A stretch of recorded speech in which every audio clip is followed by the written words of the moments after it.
My friend, how are you, Matthew Allison? You doing all right? Merry Christmas to you. I hope it's a good December. I hope everything is well. Yeah. Merry Christmas to you, Daniel. It is well. Thank you for the question. I extend it to you. We are well. We've made with Uncle Tim's help. We have this star that's made of PCP pipe, and we wrap lights around it and hang it on the side of the house. And we've done that. This is year 8 that we've done that, and it's at the end of a field, kind of a long field that you can see from the mailbox. And we did that. We got the Christmas tree, and I'm glad to report that this year it is actually taking on water, because last year it did not, and within 2 days all the needles were falling off. So we had a lovely Charlie Brown Christmas. But this year we actually managed to get a tree that is drinking water. So that has been good. The children have been excited. It was very cold, but then it got warm. I cleaned out my gutters, which is always fun because you realize, you go, didn't I do this yesterday? No, it was a year ago. And when you get up there, you find out that it is completely coated in muck and everything. So we did manage to clean the gutters, though. Discussing your recent article. Yes. Modernity, the barbaric, Hume to Hegel, in other words. Now, I will quote you to set things off, and then we can propose hypotheticals to then find a case or pattern.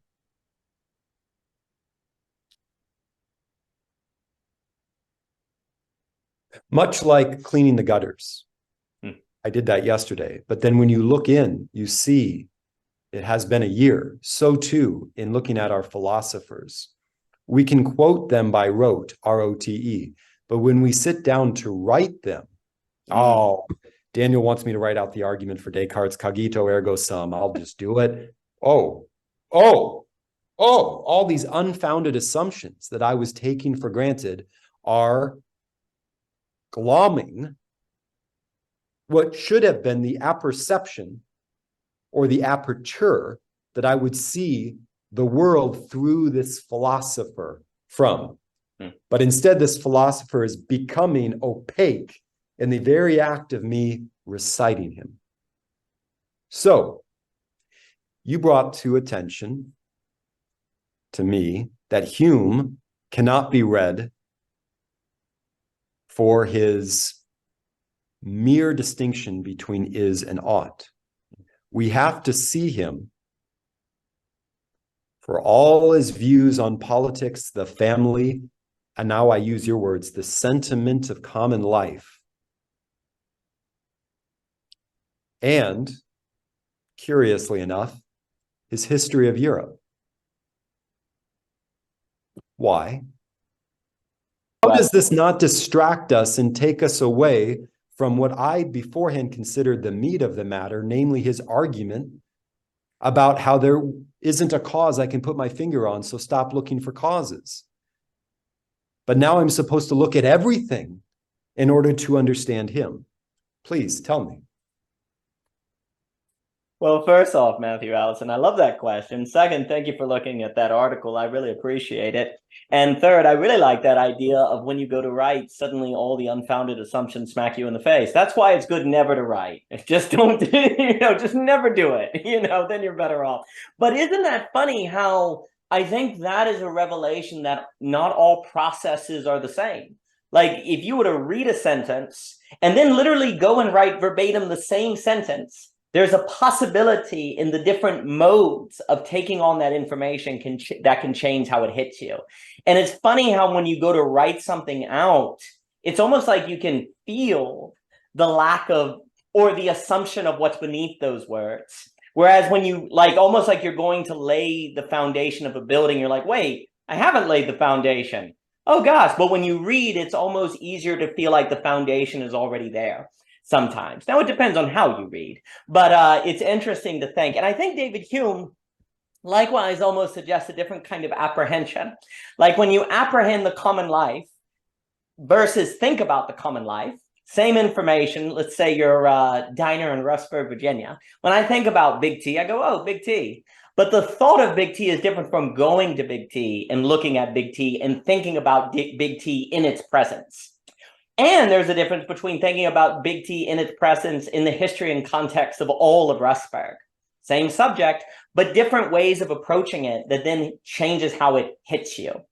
And what David Hume is really concerned about is the possibility of thinking that people thinking that they can define things outside a relation with that thing that then justifies their ability to say how ought that thing be used or determined. Because he is very concerned in his location when you've had governments or kings or empires who have been able to say, well, I know what that little town is over there. I know what those people are over there. Therefore, I know what they ought to do. I know what ought to befall them in the future. Well, David Hume then sees that you need to put limits on that power. But at the same time, there's a danger from suggesting that there is no basis for moral action at all. So how do you locate that moral action in a place that is more relatable or that is more lived? Well, you move it to the sentiment of the common life. You move it to such-ness. You move it to the people in relation with that place who are then in a better position to determine what ought to be done because they're actually in that lived experience.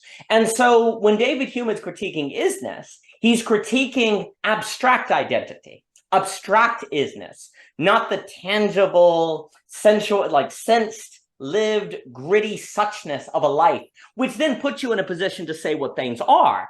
And it is quite remarkable that we've almost gotten to the place as moderns where we can't even tell the difference without great thought or kind of having it drawn to our attention. We can't even tell the difference so much between is and suchness. We're so used to having the experience of the definition of a cat being the suchness of a cat that when someone like David Hume comes along, he's like, well, those actually aren't the same thing. It's like, what are you talking about, David? Come on now. And the problem is, of course, David has to communicate this to us with ideas, with language. And so that right there kind of puts you at a disadvantage to get what he's getting at. But the word suchness is inviting you to actually go into the lived experience of those things.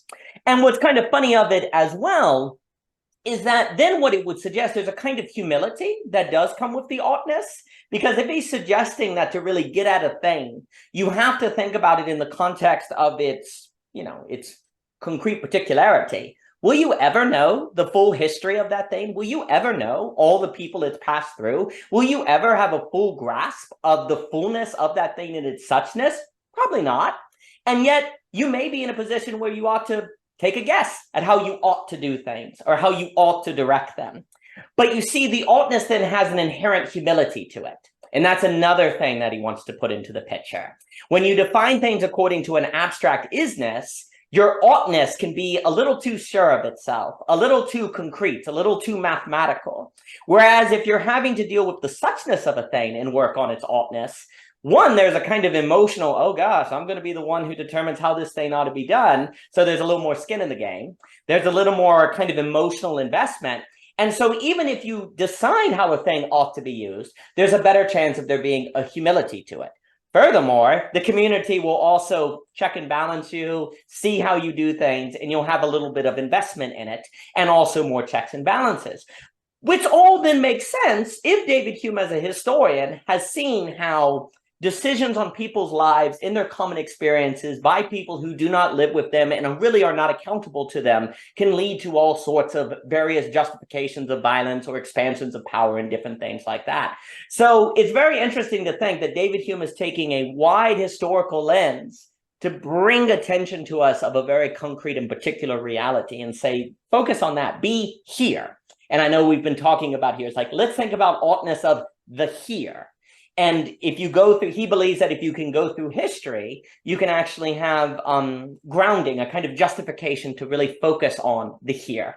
Because people who try to establish identity and morality from anywhere but here tend to end up creating ethics that can be used as justification for power that is not bound to particularity. And so, David Hume really is stressing that sort of here-ness. But again, and then I'll give it back to you, it's hard to understand what Hume is doing, first off, because like so many of those classical philosophers, and I think I mentioned to this before, they make a very important distinction at the beginning of their work, never mention it again, and then mention it at the end. And if you miss that, then you're in trouble. It's those really small points that you go, wait a minute, who's this Lady Sophia he's mentioning at the beginning of the treatise? Oh, interesting. He's literally saying philosophers who get lost in abstraction, if you fall into philosophical melancholia, you had it coming because you lost sight of the sort of such-ness. And that's really important. But as moderns, because we kind of do live as brains on a stick, the distinction between is-ness and such-ness is hard to be intelligible to us. Therefore, it's hard to see what Hume is doing other than being a funny trickster that's saying that you can't arrive at calls or anything. In a way, what he wants to do, again, he's very concerned about people talking about natural laws versus observing the constant conjunction, because if I can find a natural law, what does that do? That may give me power. It's another concern of power. And now I'm able to say, I know how the universe works because I know the natural laws. I don't need to be part of a common life. I don't need to be part of a people because I have the natural laws. So he's like, no, you have to stay on the constant conjunction. And that's also where he's really alluding very often to Foucault's barbaricism of refinement. And as you know, with Foucault, there's this idea that he sees Newton and kind of the sciences as almost a heresy, because who are we to think we can get in the mind of God? The only things we should really focus on are things that man makes. And if we don't do that, we're going to end up in what is called the barbaricism of refinement. And David Hume is absolutely part of that tradition. And so he really wants to kind of cut off any effort to arrive at thinking that does not have to honor a common lived experience in particular. He doesn't want us to think in a manner that does not honor here, right here, because he knows that if we don't honor here, we tend to lose here. And then if we lose here, there's nothing. There's just a snake eating its own tail. There's a certain auto-cannibalism we fall into. So David Hume certainly is a favorite of mine in that kind of honoring of that very grounded common life. So with the constant conjunction, that phrase I want to hold on to as tea leaf being steeped in the hot water of our present tense discourse throughout this conversation. So we will come back to it and test it out, see how it goes, whether it should have stayed in there longer or less long. Constant conjunction. As you were describing Hume and the work you cited that Hume might have been drawing from, certainly it was in the air of who was Newton to concern himself with absolute anything, let alone an absolute disembodied gravity. That is another way of saying this is how God wants the stars to go. And I know that. And I can show you with these lines, these pretty lines. I can say more than Heraclitus said with the word flux. I can chart them. But not I. It was there to be discovered. But it's ironic that the rate in which it is to be discovered was in his here, in his now, in the Principia. So this idea of progress in science, except when we're talking about science as scientists, then it's all that was in the past having been added up to now. And it's critical now. It's decisive now. We're experts now, even standing on the shoulders of giants. So even in that language of, well, all that work in the past, discovering the calculus, refining the calculus, drawing the pretty lines to show how gravity works at a distance, even though I abhor forces at a distance, but I can still show it because I do not abhor the technology of the mathematics, which is artificial. But as long as it's applied to cannons fired, it's fine because it seems to be a constant conjunction of comparisons. I can still, tomorrow I can fire the cannon as I fired the cannon yesterday, as I'm firing the cannon now, and the mathematics will apply to all three. So they must be coterminous. I must be talking about heaven and earth, right? But you've just substituted terms. But you're doing it with the authority of, well, we've been working a long time to get to this point. So even in talking about science, the propaganda seems to go that all of that was adding up to now, and now really is important, decisive. But isn't that what anyone else in the past moments could have said and did say when they were justifying their scientific approach? So the rhetoric seemed to betray the philosophy you are talking about, referencing Hume, that if we are going to talk about reality at all, we have to talk about it now, in both senses of that. It is imperative now, and it is objective now. So I don't think I've added to what you said. I've just reinforced what you're saying with respect to the rhetorics of the thing. What do you think?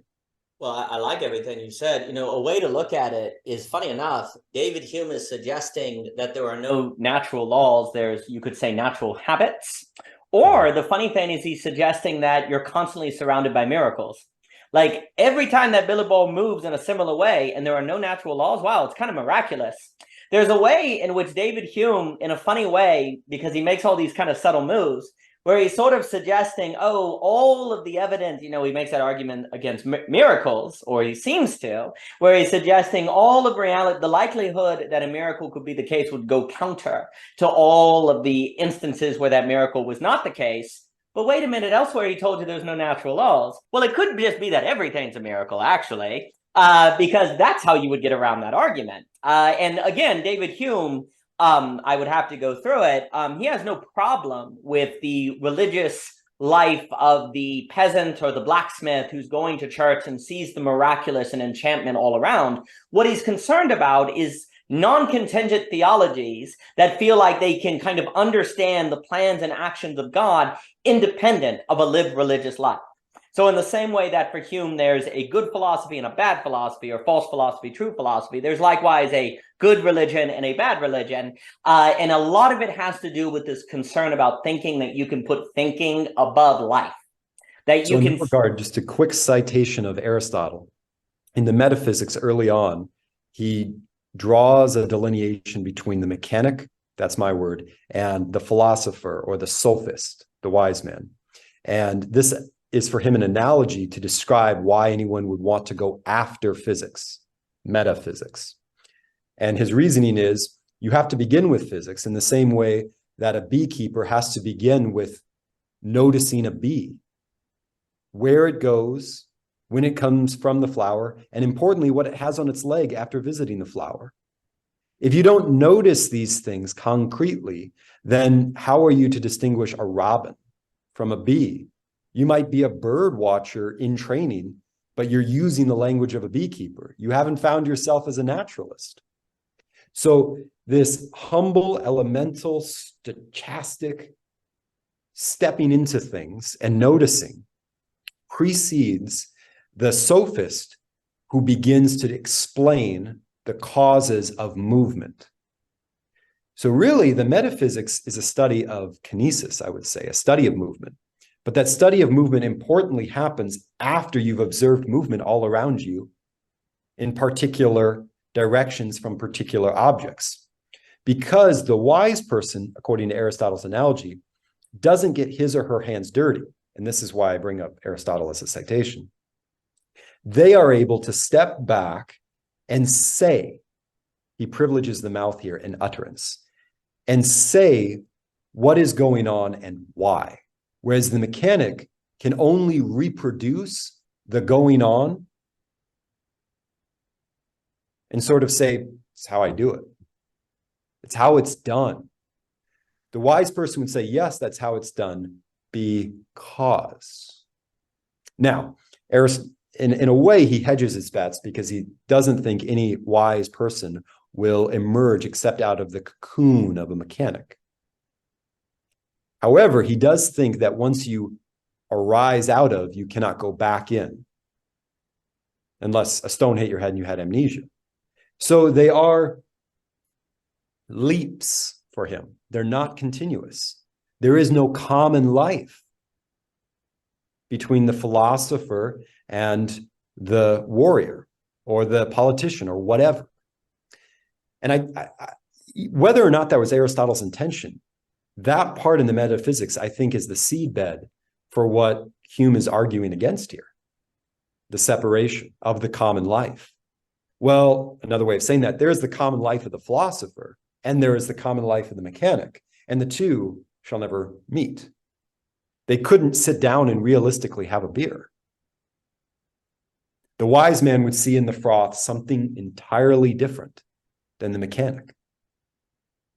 Their Weltanschauungs, their worldviews, cannot intersect. So Hume then is offering repair, or a methodology of repair. Do you find that his investigation into the history of Europe, and more significantly, his writing, the narrative of the history of Europe, was part of this program, consciously or unconsciously, of letting them have a beer together? I think so. I think that's well put. So a few things. One, I think it is absolutely critical in Aristotle to understand that basically the metaphysics makes no sense unless you read the physics. That it assumes the reader has read the physics, and it's basically what follows from physics. And you know, the mystery is physics is all about how change occurs, the order of changes, causes, and so on and so forth. But then there's $1 million question. Well, wait a minute. If all we ever observe is change, then how is a bookcase a bookcase? Like, if all there ever is change, how is there an apprehension of something that's there as there, even though we know there's always change?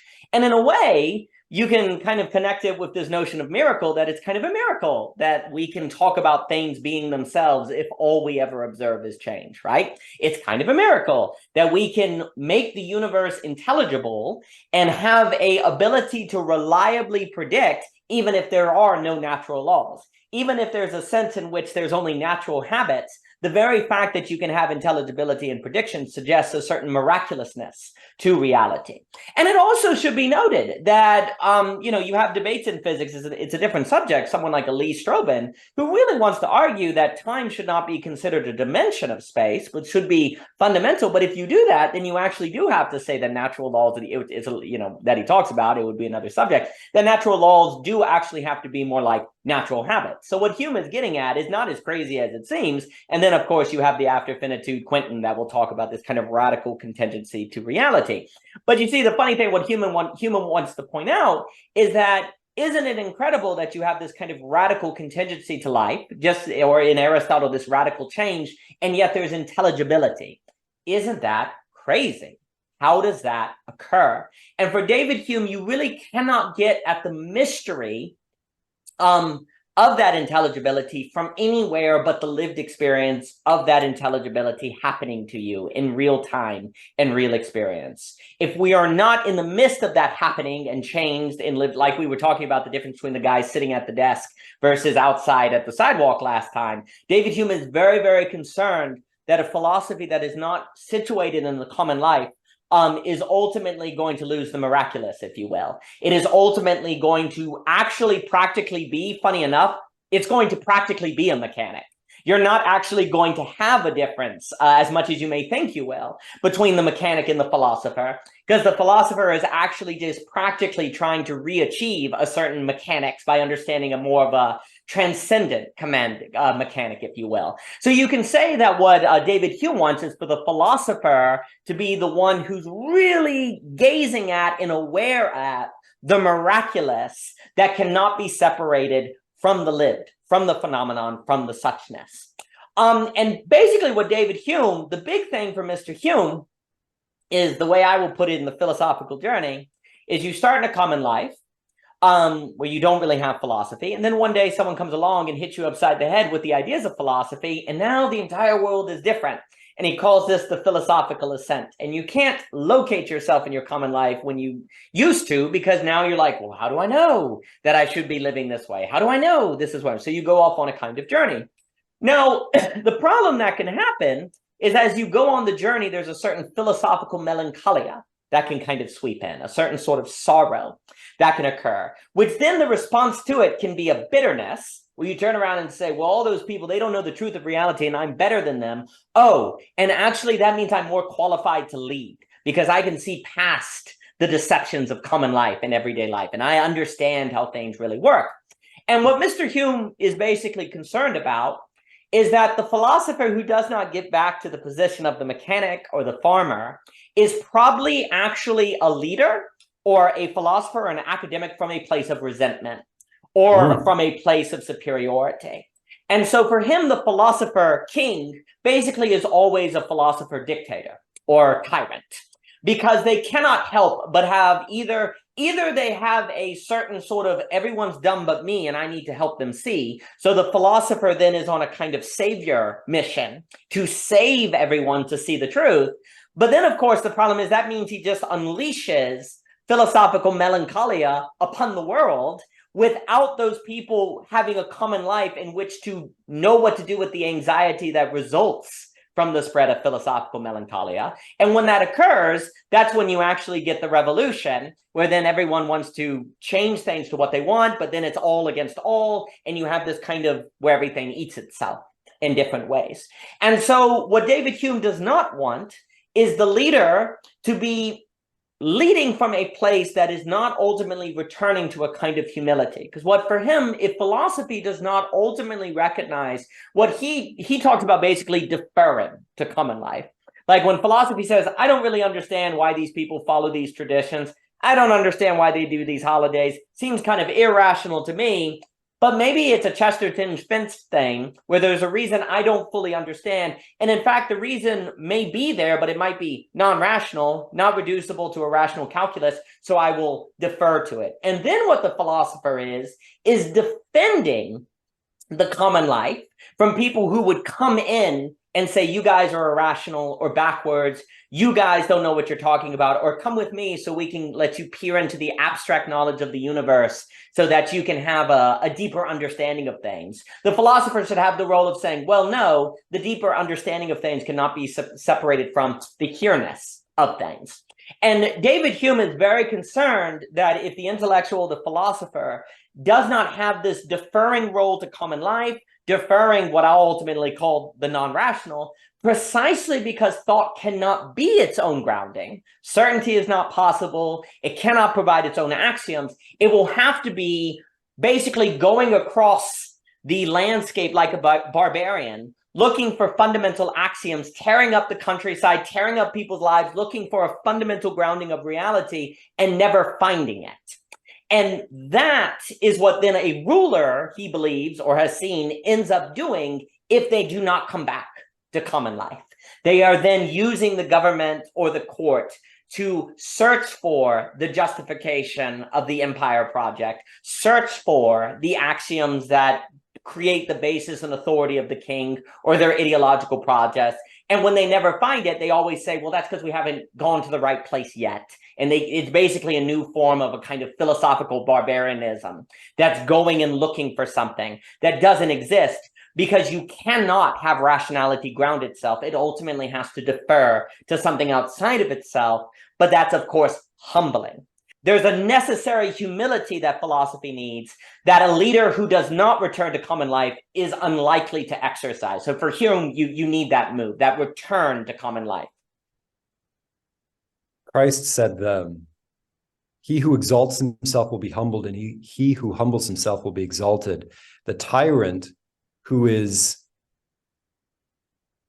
blinded by their passion without knowing it, while they sit on the throne of their philosopher king office, actually are reclining in Freud's couch. And everybody under them gets to hear it unwillingly. And as you said, in the unwilling hearing, they are passively absorbing the melancholia. All right. That's excellent. I really like that. That's a in that's America, a good way to put it. Thank you. In America, since we don't have a tyrant in the chair, we have no monarchy. It might be that the quote unquote invisible market forces drawn up and saved in databases are spreading their artificial intelligence cross-generationally down to the latest check on how many likes I have on my Instagram picture. And then all the way up to the way in which the president receives intel about something. The mass communication, which is a mediator between distant persons not having skin in the game, but since the medium is the message, some of this melancholia, even neutral melancholia, filters through. All right. I buy what you're saying. So even those who are therefore unconsciously exalting themselves by, as it were, coinciding with the technology they're using, treating the phone as an extension of their powers in such a way that they think it makes them better somehow. However they come to the conclusion, that would then precipitate a humbling, even if that humbling cannot be drawn back to their habitual taking up of the phone, right? This conjunction language here could apply to the exalting, humbling proportion. All right, so with that said,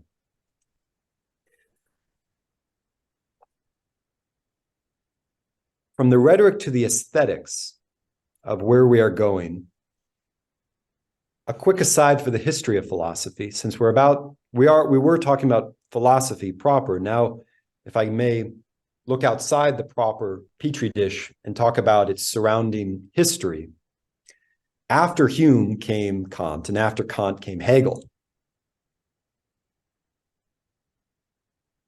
Perhaps one way of describing the Hegelian dialectic, which is the characteristic mode or style of the phenomenology of spirit, is to see, to use your language again, from one of your articles, or maybe this was your reply to my comment on your article about sense of the highest good. I think it was. How the dialectical movements that Hegel described in the phenomenology of spirit is a response to Hume's constant conjunction, in the sense that, well, if the future truly is unknowable, there is no guarantee that there will be a cannon to shoot from tomorrow and draw an invisible line beside and call that in keeping with Newton's Principia. If there is no absolute extension from the past to the future, whereby I'm walking the tightrope in the present, then what do I do with the fact that I believe the future will mostly be what yesterday was, with a little spice of today? Right? If I'm being transparent to myself, I cannot readily shake the scales from my eyes that I believe tomorrow will be like yesterday. I would like for tomorrow not to be like yesterday. But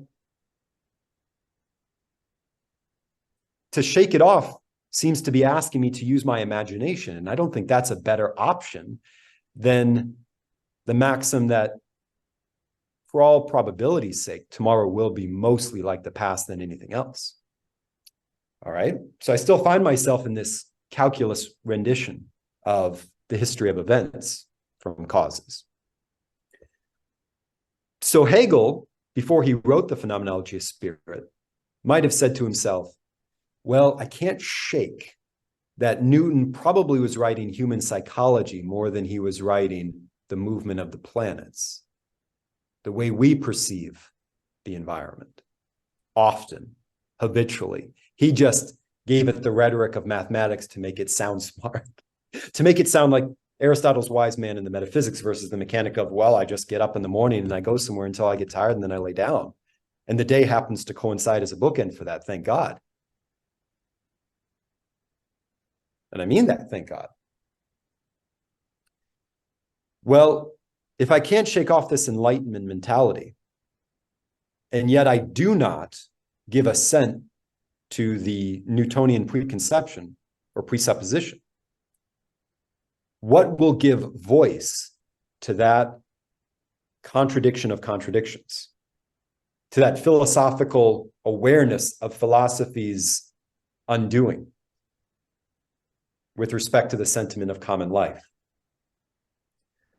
I think that was the motivation for the invention of the dialectic, as he saw it, which is to say, to use your word, since we cannot step into the future, since we don't know what it is, I believe it is unknowable, but I have this feeling it will be like the past.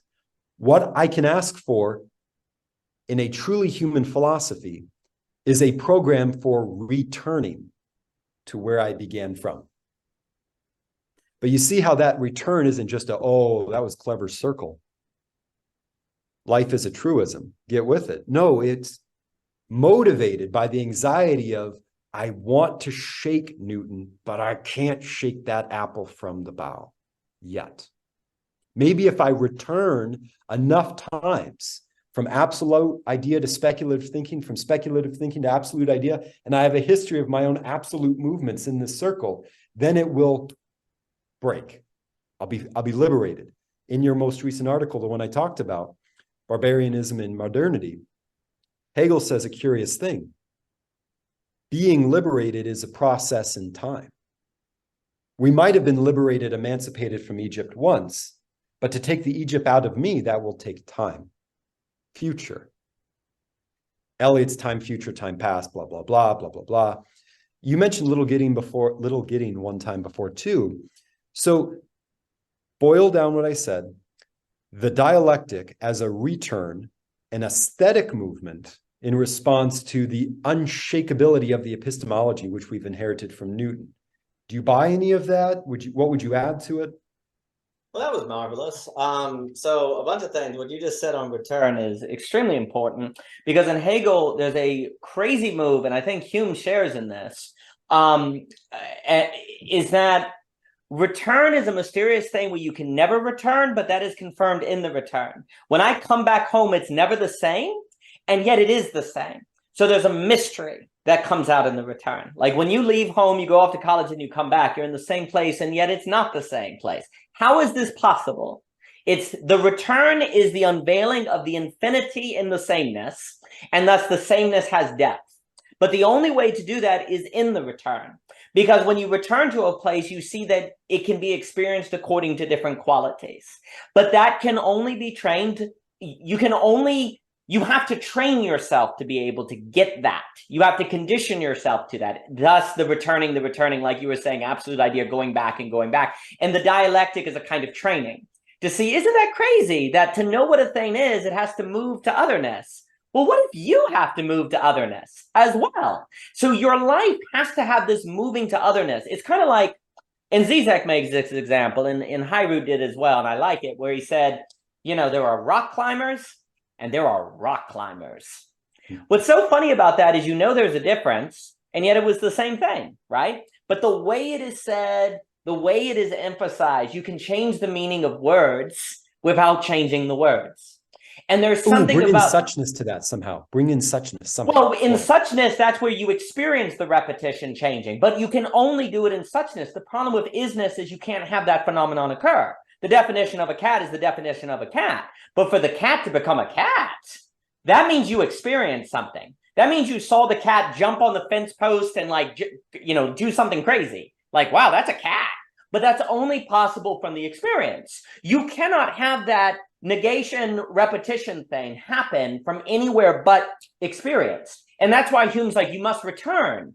Because if you're not returning, that means there's not sameness. So you can't have that experience. That's the problem. Like we have, I've heard an Italian philosopher say this, and I can't remember who, and I actually should have referenced him in that article, is the new barbaricism today is this kind of collecting experiences. Everyone's traveling experiences. It's like Emerson talks about in Self-Reliance. It's a new barbaricism because you're going and collecting experiences without ever planning routes. So you're going across the countryside, taking pictures for your Instagram account, doing cool, exhilarating things, but you're not actually doing the restaurant yourself. You're not actually picking the olives yourself. It's a new form of barbaricism. And basically Hume and Hegel have a similar sentiment. And it's like, you do have to leave to return. That's the weird thing. It's not leaving to see new things. It's so that there is a possibility of return according to different qualities. And also there's an inherent valuing in the return because you said it's worth going back to, or there's something I need to go. So there's a transformation that occurs into the journey. And then when you return, it's the possibility of encountering how suchness can be according to different qualities while staying the same. And if you get that, once you get that, you can start to understand the point of philosophy. being the conditioning of that quality of experience that is found in phenomenon in relation to them. And that really comes out in sameness. It could come out in difference, but it doesn't tend to, precisely because you're more caught up in the change of the thing to a different thing versus the change of a quality of a thing to a different quality while maintaining that thingness. And that also gets into metaphysics as well, right? Because metaphysics is fundamentally bound up in this question of how do things stay the same while changing? Well, then kind of with the phenomenology angle, it's like, how do things have different qualities while changing and staying the same? There's this— and this is another way of posing, this is another way of posing the problem of the one and the many, yes, as you formulated it. The many instances of the one return to the one, which allow the one to be separately and diffusely diversified by symbols. Saint Maximus the Confessor said that's what the law did, the written law, for the unwritten law that the patriarchs were under, i.e. Sarah and Abraham, patriarchs and matriarchs. They were under the unwritten, in his language, David under the written. Both, he said, were under God because the two enjoyed a reciprocal relation where you felt by the written law the braille of the unwritten. So that when Abraham heard, he heard what God, he heard the same God who also gave a tone, maybe slightly different, but reducible to the pitch, a tone of suchness in the command. It seems a little esoteric, my apologies, but the one and the many as instant and the model that the instant is an instance of is another way of talking that rose in the backyard in the garden that I saw yesterday, today, and if I water it, perhaps tomorrow. But that perhaps tomorrow that I want to see where it is well watered, how could I have that desire if not for the first time? So this is a commentary on sameness through a lived experience. And now we can find the Psalms situated with law, Psalms, and somewhere there, the prophets, and certainly beforehand, Abraham and Sarah. And for me, that's under the umbrella of this longing to return. Because we haven't talked about desire yet. And I'm not ready to talk about desire yet because we haven't really talked about refinement, right? You can refine a desire away. You can refine desire away into appetites. And a neon sign or the way in which the Splenda is dropped into the liquid can make a certain desire erupt for a momentary brief period of time. Well, it tastes like sugar. I like sugar. Ergo, I have tasted something I like. We've done a syllogism, but it seems to be quite market forced. So I'm not ready to talk about desire, but I want to keep talking about the return. And I interrupted you.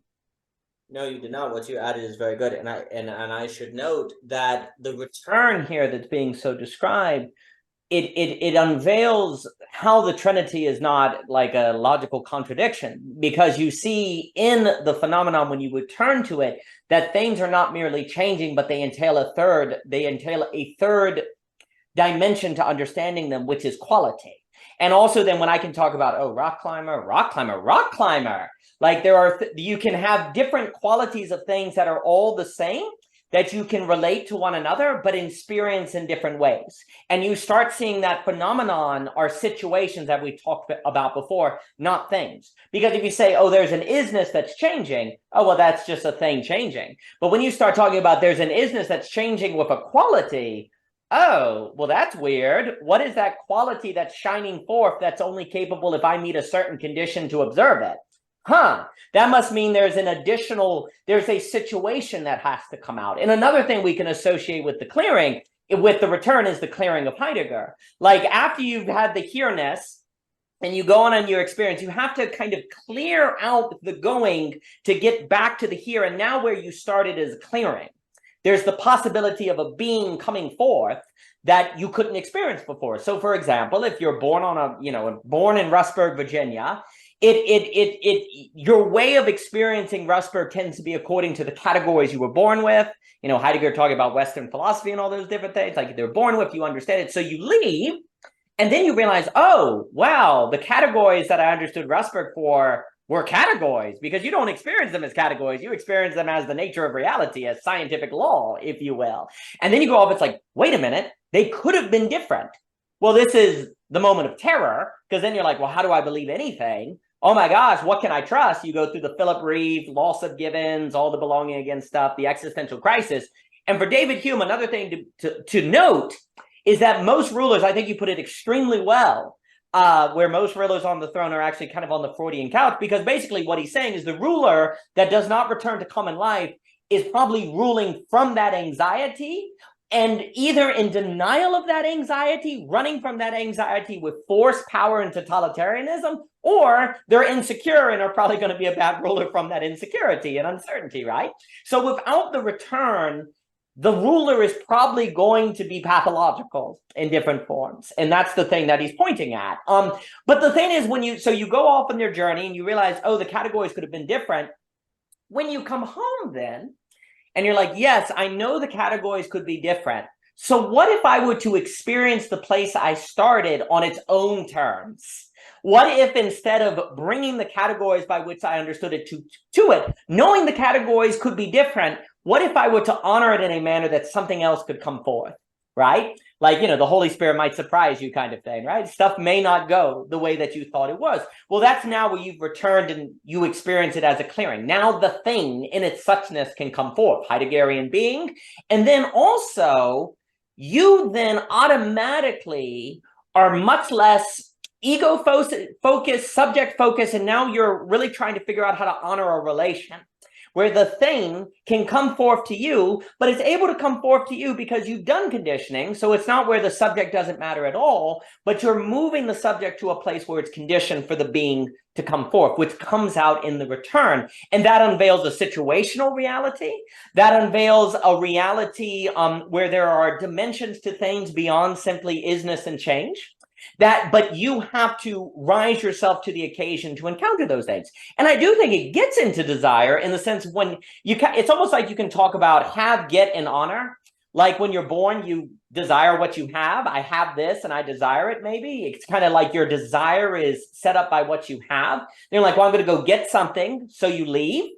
But then the key is to return to the haveness. And now you can desire through honoring. I desire to honor it.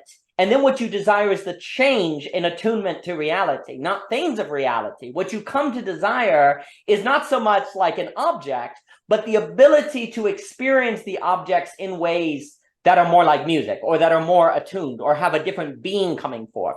I think the point of desire, like if, God gave us, desire, it has to train itself on objects, because objects are the things you return to. They're the phenomenon of which can change in quality. But the key is that desire does not get locked on the object or just the object. It's directed toward the conditioning of where phenomenon can come forth according to different qualities, of which seems to require the return. That it seems to require, just by how the human being is, a need to return to something or to come back to something, to revisit something. And that seems to be the realm where you can learn that things can come forth according to a different quality. And therefore, it's possible to desire the conditioning so things can come forth according to that new quality. And I think also then the reason why that's kind of critical is because what Hegel would then want us to have the future be is not something we predict. And this is, Hume doesn't, the problem is when we start treating like the future as something of how do we predict it, right? As opposed to how do we have the future be where phenomenon come forth to us in different ways, according to different qualities of being. And in fact, if you could predict it, that would by definition means you keep it at the current quality of being. You'd have to. If you can predict it, that means you keep it the way it is, right? And so that's the big problem. A future you can predict is a future of things that can't encounter you according to a new quality. And so no, Like denying us the knowability of the future is to make us focus on the conditioning of ourselves. So the phenomenon of the future, which could be the same phenomenon we've already experienced, come to us and are afforded to us according to a different quality. And, beauty stands out with that. I think you can associate the absolute idea in Hegel with beauty. The such-ness, you can think of Nisha-shanti, which I think you can also think of the such-ness that you see in Japanese thought with that Hume is talking about. But there's something about the return. It's almost like, I'd be curious what you think. It's almost like there's something about the psychology or the mind or subject that's unwilling to return. Like there's something about if you're unwilling to return, that you will not then condition yourself for things to come forth to you according to a different quality. There's something in the subject that won't return or that denies return that then is, by extension, denied the possibility of experiencing phenomenon according to different qualities. Maybe that's humility. Maybe that's a sense of, like, if you return to something, I'd be curious what you think. I'm just thinking, like, if you return to something, then that kind of automatically think you can say, well, I must have missed something. There's more here than I thought. There's some things change. There's an inherent value to things. Like, what does it say about the subject that's willing to return? So I said a bunch. I'd be curious what stands out to you. 2 parts in the New Testament, a part in the Physics by Aristotle, and then the words that will come after that. So for the 2 parts in the New Testament, the woman in St. John's Gospel who comes to the well late in the day when no other women are there. She's a returner, but she doesn't want to keep returning. She has to. The Pharaoh says, make the bricks, stack them, burn the hay, or whatever they do to make the glue for the bricks. They're doing the same thing, procedurally returning, but they don't want to. That woman coming to the well, stacking of the bricks. I see the two as sharing a paradigm. Then you have the story of the woman with the issue of blood for years. I don't remember off the top of my head what the Gospel of Luke says, how many years. I will say 6 years. Issue of blood for 6 years. That is a return. A return to form. And she tried to seek help from physicians, many physicians, who did not help her. In fact, they harmed her more. So a kind of double return, a return with emphasis. Some point was being made, something was being driven home. In an embodied way, not just a platitudinous way. Now, so I want to leave those two things hanging. They seem to be, to use Hegelian language, the negative infinities of what we're talking about with respect to the returning. So maybe this is a way to get at the positive by means of the negative. They're returning, but it doesn't seem to look good for them yet. Now, to Aristotle's physics. Before the metaphysics, he concerned himself with the definition of physics. What gets things going? And then he said, that is the question of matter. What is the cause of the things moving at all? If I can say what causes the thing to move at all, then I have described its physics. I have found it. I have located it. And I am locating it. There it goes. But not only in the visual realm, the arrow shot across the field, but in crafts as well. This is how he was able to mark off the subject of the productive arts from philosophy proper. A philosophy properly understood for Aristotle has the cause in and of itself for itself to be. The cause for a productive art is that which is produced from the producer, and the two are not the same thing. You make the product for the product to exist outside of you, and you move on. But that thing would not have been had you not moved it into being from non-being by the light of your knowledge and the assemblage of the thing, each part of which is not the product, but somehow the product is more than the sum of the parts of all these things, because the negative infinity that you have added to the finite number of parts and the finite number of steps that got you to the final product of the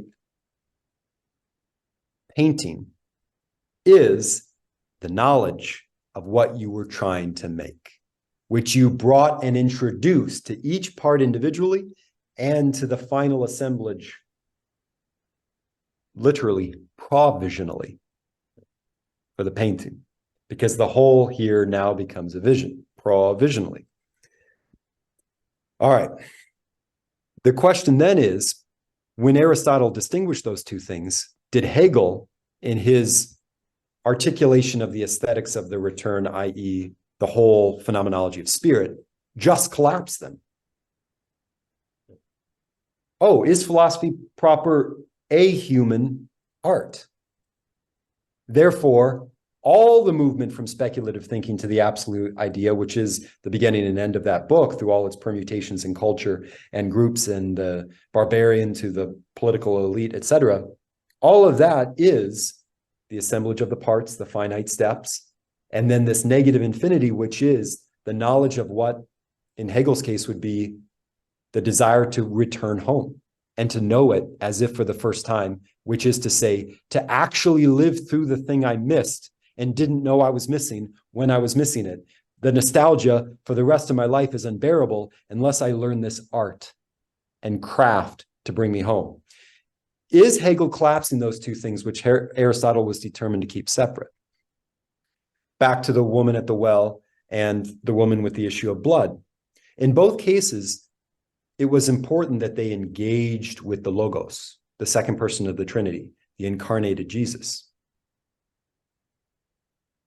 the lover of man, the one who condescended to us. Now, the one with the issue of blood said to herself, "It is enough that I touch the hem of his garment." The other one, two of them had a dialogue. What to make of that? I'm starting to lose my focus and train of thought. Sometimes I think that I'm thinking along the lines of Hume because I'm introducing cases to try to put meat on the bones of a hypothetical and then use that as my canvas for the analysis. But what conclusion I'm trying to draw, I do not know yet, because we're here together and we're discussing things. Absolutely. And I would note that David Hume was very concerned about any philosophical method that didn't do that, because if you can't find a case or a narrative by which to think your philosophy through, why would you think it has anything to do with the real world? Or why would you have it has anything to do with human life? Like, one of the great things, he has this fascinating essay on literature where he thinks that you can basically determine the health of a society by the quality of its literature, because the literature is the bringing together of all of these factors of human experience that can only come together in a story in the particular mixture, the sociological, the emotional, the love, the mental, and to be shown. And that therefore, when literature is bad, or it slips toward propaganda, or it loses the sort of that kind of high experience of literature that can only be experienced in the reading of it, that has to be experienced in the reading of it, that means the society is losing a bit of the human. And so philosophy, when it's separated from literature, does not force itself to bring itself to the full picture of the human being. And so he was very concerned about a philosophy that actually thought it would be more true if it could stay in abstraction, not come to case studies, not come to narratives, because that was precisely the philosophy that was probably attempting to be universal, not bound by common life, and would actually ultimately become a tyranny. So I think it's actually very important to be looking or to be searching for the particular metaphor or the imagery by which to think things through, because philosophy that cannot be brought into an image is probably a philosophy that likewise cannot be brought into a common life, and so that should concern us. I think, And I think that gives juice to the common parlance phrase, jump to conclusion. Mm. The maxim, and it applies across domains, is don't jump to a conclusion. It probably is not hitting the mark. Well, why would someone jump to a conclusion? We would say a knee-jerk reaction. A passion was aroused. They didn't know what they were doing. It was a split decision. None of these things seem to account for precedence. They act as if there is no precedent for this. It truly is spontaneous, and here we go. But it happens so fast that it doesn't seem to have a teleology. It doesn't seem to have a sin or a miss. It just seems to be, wow, that was a grainy 2 seconds on the television screen. Who knows why? It wouldn't be worth the time to figure out. Let's continue watching the movie.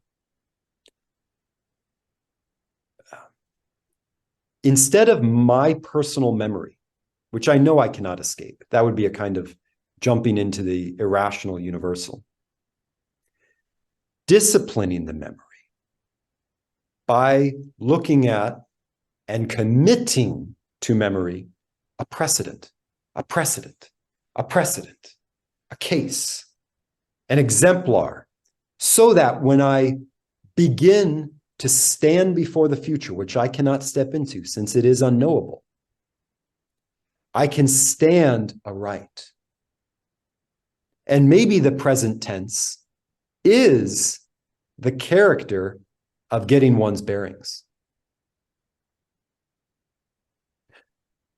Again, I said something before you were about to say something, so please say it. No, I really like what you said, because there's a very real sense where literature, lived experiences are the kind of precedent for a philosophical argument.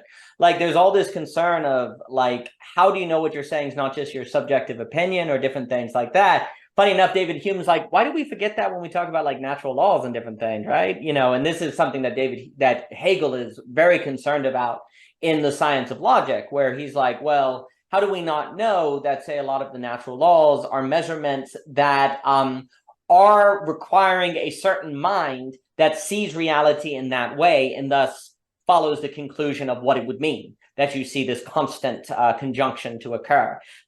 Because, you know, for David Hume, and well, for Hegel, there's kind of this notion that reality has to be consistent for intelligibility to be possible. That doesn't mean necessarily that reality is always predictable in all possible worlds or into the future. It means that reality has to catch thought with enough consistency for thought to be intelligible. And why doesn't that mean that mind and nature, for him, it's going to be like nature and notion. Why aren't they just in a dance with one another, where nature is providing enough consistency to catch notion, and then notion can rethink nature and formulate it according to different qualities back and forth, not because nature is over notion, but that nature and notion are actually in a much more complicated and deep dance that gets into things like a monistic dialectic at the end, or I like to talk about a dance, as we were talking about in the emails, or different things. So like Hegel's like, are we so sure that that's not what is going on before we, and you know, Hegel would say the same thing as well. Because also what's critical, Hume would say the same thing as well, what's kind of critical is that if there's not consistency, then you can't actually recognize a miracle. So what, like, if, you know, if you don't have, if 999 times when you drop a cup, it doesn't shatter, then the one time you drop it and it floats, it won't stand out to you as miraculous. And so the consistency is a necessary precondition for the recognition of the miracle. So what if the consistency of reality is not for its is not for the sake of it being predictable, but so that you can recognize the miraculous? That's the key. Is David Hume wants us to see consistency not as a way to predict how reality is going to be, but as a kind of grace that makes possible for seeing the miraculous in such-ness. But then we have to return to experience that. See, this is kind of, and Hegel would agree with this, is we've taken consistency of nature as an invitation or an opportunity, if you will, to predict nature or to dominate nature. No. There is some legitimacy to predictability in different things, but both Hegel and Hume want to set limits on it and to say, well, from another angle, what if the consistency of nature is so that when there is a change in the quality of experience, we can recognize it? Because if you didn't have consistency, if every time I said like rock climber and rock climber, it was totally random and there was no law, like there was no regular way or usual way that people talk about rock climber, then when I did rock climber or rock climber, it wouldn't strike you according to a different quality. The striking according to a different quality requires consistency. And that then is a revelation of the possibility of experiencing reality according to different conditions and according to different qualities, which if the condition was not there of consistency, that could not occur. And that is what Hegel and Hume want us to really think about consistency is more about, as being there as the possibility of recognizing a change in quality. That is possible if we change our conditioning. But we've missed that often because we're too focused on thinking of consistency as meaning we can predict.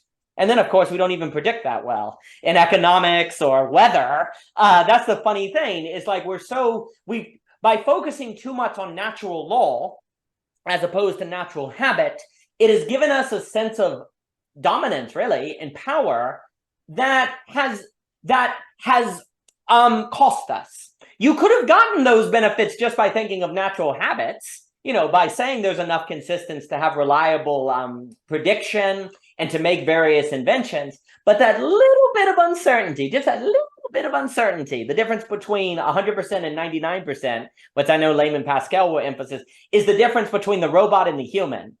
And so they really want to add that take off that 1%, just like Layman Pascal does, because that then opens the possibility of seeing nature as consistent, to have the possibility of the grounds of the miraculous. And this is where the return seems important, because the return means I'm coming back to the temple because God could be here. I'm coming back because a miracle could happen. I'm coming back to the well because something could be built. And it's almost like, and I think you see this in the Bible, like it's very interesting that very often there has to be a returning or a repetition to show that, so that the miracle can happen.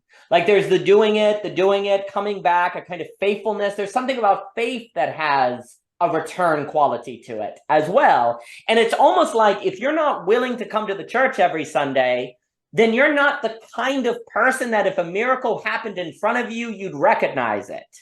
It's like if a miracle happened in front of you, but you're not the kind of being that's returning or in faith, then you might not even notice. You might just keep walking or, chalk it up to some sort of a psychedelic or weird dream experience, right? It's almost like without the return, you can't recognize the miraculous. And that's likewise without the consistency, there can't be the miraculous.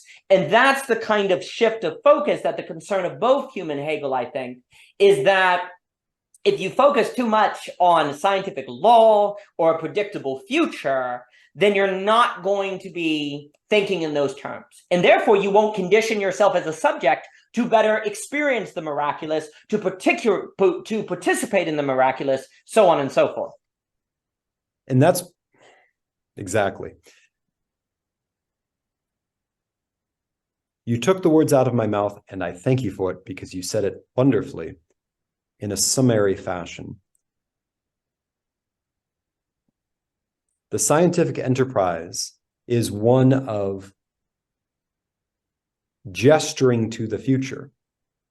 Nothing to see here except this right here. All the future is paparazzi lights. It will blind you. Don't look at it. They just want a piece of you. The future wants so much of you. Back away. Here, look down at this red carpet. That's your DNA. Stay there. Keep going. That's all there really is. And it's all you need to know because this is survival. Keep your head down. We're going to get through this. But we're missing out because through the flashing lights of the camera, over the shoulder of the silhouette, there is a world that gave us the red carpet.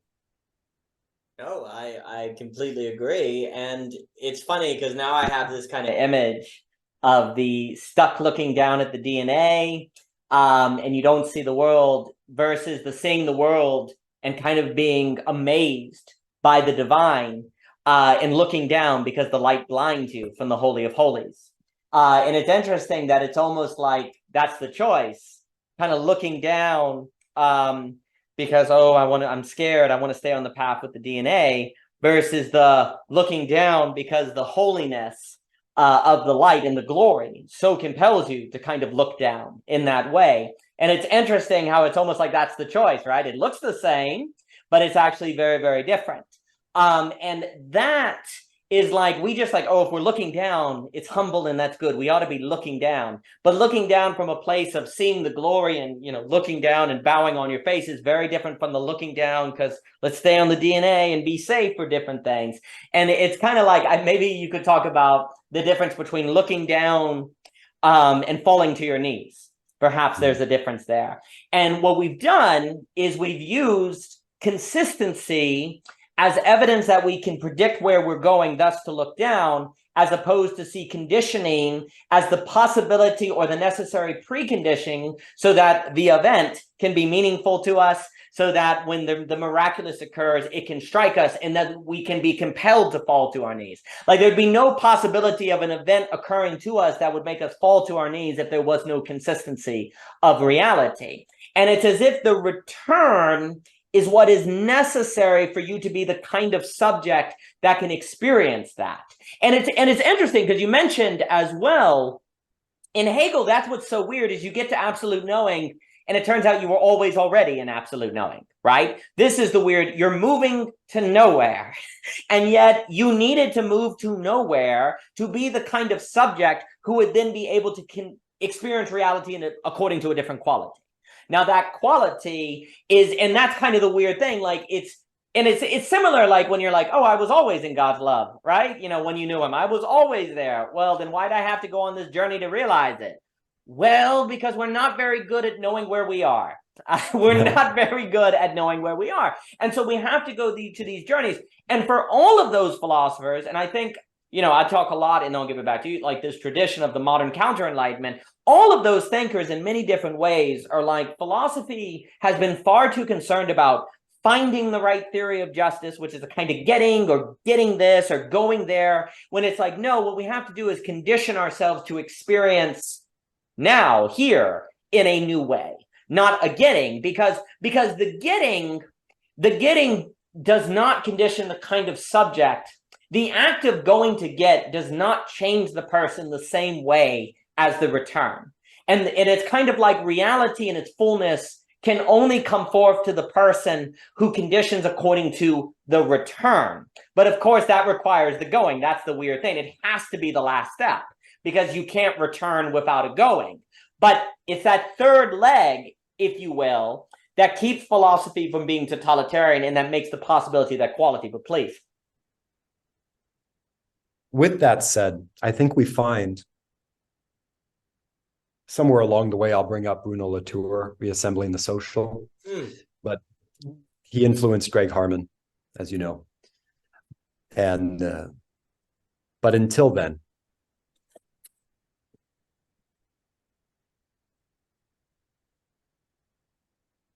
if we let go of science, insofar as the war machine of science saying, nothing to see here, folks, keep going into the future. And instead, we come back to the sentiment of life, which says the local doctor will look at you.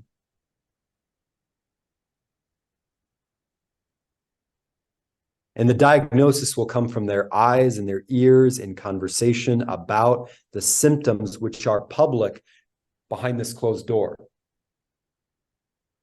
Not, I went on Google, I typed words in the Google bar, and then I saw things, and I came to my own conclusion.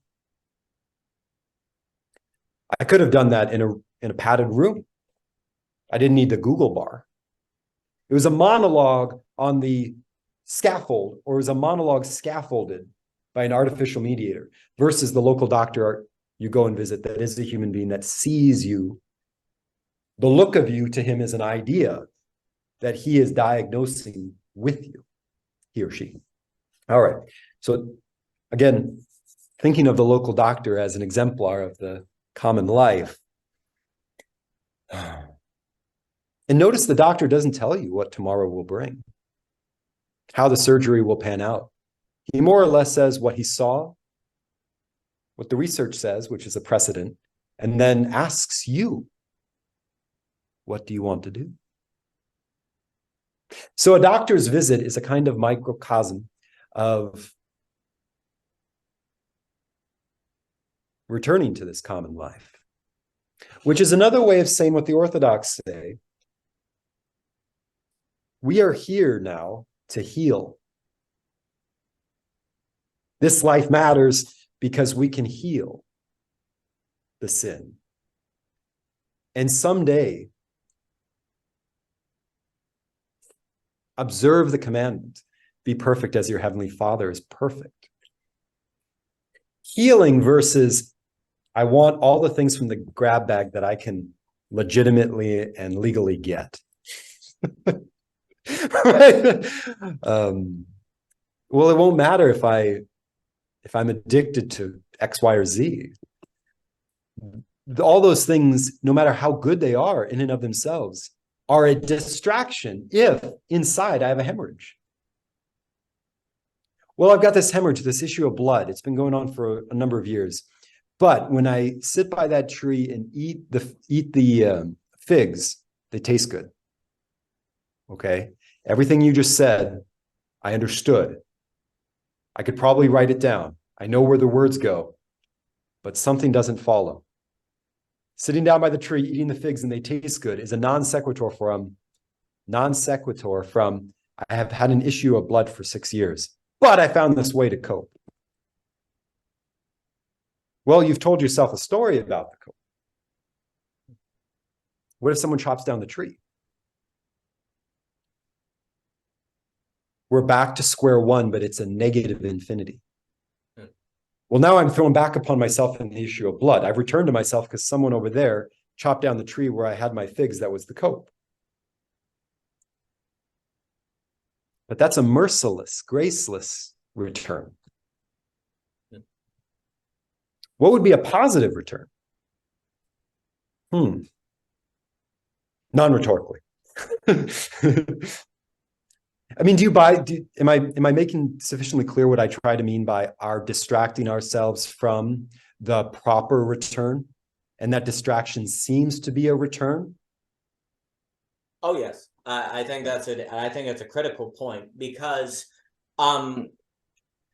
there is a big difference between starting over to do another spurious infinity and starting over in order to fully recognize the true infinity. So you kind of have that distinction in Hegel. So a lot of people, when they're smacked back to where they should go, wait a minute, maybe I need to do something different, actually just engage in another spurious effort to get away. And get away and to get away and to get away. And the funny thing is, in a way, like you have lots of stories in history where people are brought back to where they started or the distractions taken away. And rather than go, well, wait a minute, maybe I should rethink how I'm doing this, they just try again for another distraction, right? So there's no guarantee that just because you say, leave home and come back to home, that in of itself, the return is deeper than just a mere visiting on the weekend or different things, right? Like so for example, as a real example that I think a lot of people feel, there's a difference between returning home because you are in debt, you can't find a job, and you feel forced to return home. And actually you're there in a place of sort of like maybe you're upset or you're anxious or you don't know what the future is saying, versus the return home that is, this is a place of love that I need to experience according to of a quality of really appreciating it, because I actually didn't fully appreciate it until I left, right? So both of those is a return home, but there can actually be a difference in the return, right? And also by return to common life, Hume is not saying go back where you grow up. What he's saying is a return to that very, very tangible, lived, phenomenological experience. You must embed yourself. That's what he's saying. Like when you're born, you tend to be embedded. You tend to be part of community and a tradition and a family. You're not thinking about the ground of it. Everyone is kind of born with a feeling of embeddedness. The issue is that philosophy unembeds you, and you start asking questions of, it could have been different, right? And basically following Peter Verdiger and all the sociologists, today, under pluralism and mass information technology, everyone is unembedded. Everyone is unrooted. And for David Hume, we have to come back to an embeddedness, which ultimately requires a choice, a commitment, I will stand for this and I will live for this, right? And that is also where Hegel's going to come down on. Hegel is really big on what I call the absolute choice, which is the choice to commit yourself to. Even if you can't absolutely ground it in some rational calculus and might be wrong, you must make a choice for something you're going to be committed to. Is basically a marriage. There must be some form of life that you're married to, that you're going to stand for. And really the return to common life is, it has to be thought of as this marriage, as this kind of, I am going to commit to something. So, to be very clear, return to common life does not mean return to where you grew up. And it doesn't even mean living in a farm or something. It means a commitment to something that's sweat and blood and life will be part of your own in a very, very meaningful way. Because unless you do that, you don't experience things according to the quality that's necessary to really think them. We know that Nassim Taleb talks about skin in the game and so on and so forth, but really that's kind of it's similar on that kind of idea, that unless you really tie your life to something, you are not really approaching it in the manner necessary for the fullness of its being to come forth. And so what can happen is often people return to you're going to in life always be thrown back into the place where you need to make an absolute choice. And if you don't make it and you run off, then it's going to eventually throw you back to some square one of some character where it's like, you have to do that, or life, it's like life can't unveil itself according to a different quality without that kind of commitment. So no matter where you go or where you go off to, it's always going to be spurious until you come back to that place. And you're going to always in life be thrown back over and over and over again until you make that absolute choice. And actually, I think a lot of people's, a lot of the nihilism or some of the mental health issues, and what David Hume called all of this philosophical melancholia. That's the term that he would use. Like, well, yeah, of course, philosophy causes mental illness if you don't ultimately lead to an absolute choice. He would not be surprised by the meaning crisis. He just called it philosophical melancholia. And the issue is that without the absolute choice, you cannot escape that. But then here's the key. Going through philosophy makes it possible for a quality of experience you cannot get without going through it. So going through philosophy risks the melancholia, but if you can go through it and then make an absolute choice, which is the return, now life can come forth with a certain quality of being that it otherwise could not come forth. Also, you need philosophy to to defend yourself from ideology, from manipulation and self-defense, which is like what power does, right? So like life is, and in that way too, that choice, that absolute choice, which, for Hegel, it's the identification of I and otherness. That's going to be a movement. He's going to locate a lot of it in the self-consciousness to reason, where otherness is just as real as you are, and that it was always just as real as you are, so you should commit to it. That then is going to allow reality to come forth in a quality of being that is the only way to, in a sense, advance. Like, until you commit to the here, to the now and the actual and the concrete, you can't advance to the true infinity, if you will. And the advancement is it's funny because it's an advancement that is a not going anywhere, but it changes of quality. So it's progress. It's inherently a humble progress. That's what's kind of interesting about it. It's kind of this humble progress where you're getting new eyes. You're not getting like new power or new like technology that, or more money. So there's a humility in iPhone 72. Yeah, that's right. Exactly. So it's like this, it's a humble progress, but that is the only progress. And basically, to what you were saying, life is always going to throw you back. Like, you're always going to get thrown back. Once you reach the place where it's time for you to return or to absolutely choose or to embed in common life, there's nowhere you can go. Like, and honestly, the longer you try to go, it might get harder to make the absolute choice simply because you've run from it for so long. The consequences that may to occur to make you commit could be harder or more difficult. I'm not saying it's impossible, but there comes, and then you could have some of the melancholia gets worse and worse. So there is this kind of character to life where it always throws you back until you make that absolute choice. And once you do that, now you've moved from the spurious infinity, you've connected. So now you have a circle, which is a true infinity, because it's all connecting at any point you draw. So now you have the true infinity of a circle. And so line is a spurious infinity. A circle is a true infinity, which is funny because a true infinity is then an infinite contained in a finite. Like the finite and the infinite is they marry in a true infinity, because a circle can infinitely go different points, but it's also in a finite shape. Please. So your appeal to marriage has persuaded me. And what I mean by that is I want to pun on the word dating. Dating versus being married. When you date someone, you are dating your history with them. On this day, we went to the ice cream shop and she got the red slushie and I got the blue slushie, and we had 2 slushies on Friday at 7 p.m. It might be the last time I ever see her again. In which case that ice cold drink will be full of ice cold nostalgia that I will think about year after year after year after year because of that date. But in a marriage, consistency comes to the fore and shows its hand. Consistency melts the ice time and time again in a marriage. But such heat, such warmth, such intimacy is not possible when we date. And perhaps that is an analogy to living in creation. 5 billion years, and I won't go any shorter. That's when human life began, such as it was, as a cell, 5 billion years. That was the date set.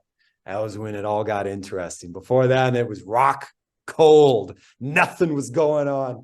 You had the singularity, and it was a lonely piece of atom. Right? These myths, they wither.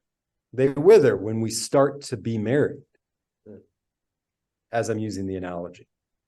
When a commitment is made and a commitment is kept, the consistency comes to us as a Heideggerian being with capital B.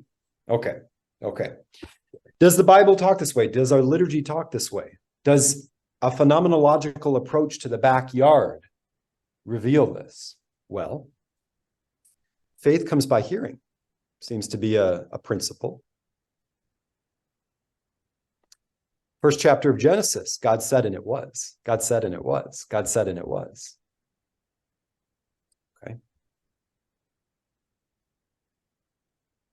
When they partook of the tree of the knowledge of good and evil, God, Trinity, spoke amongst themselves, because we hear it to the right of the dash, depending on the translation. Now he will reach out and take from the tree of life and live forever as one of us, knowing good from evil.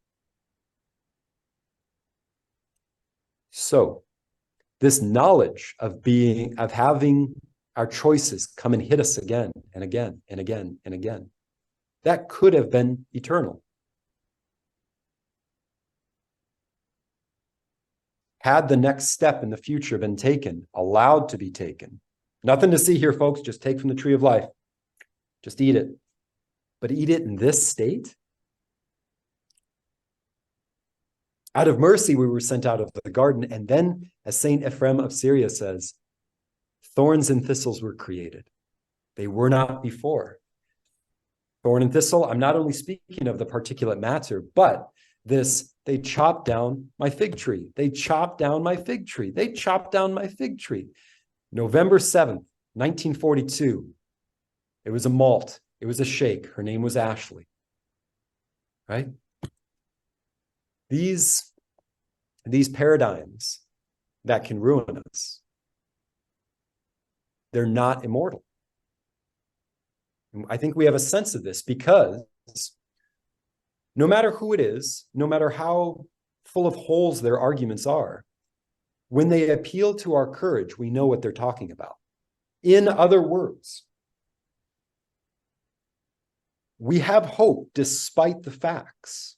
And so the propaganda scientists will never have the upper hand. Right? Because hope cannot be argued away with a lot of maps. At least it hasn't for me yet.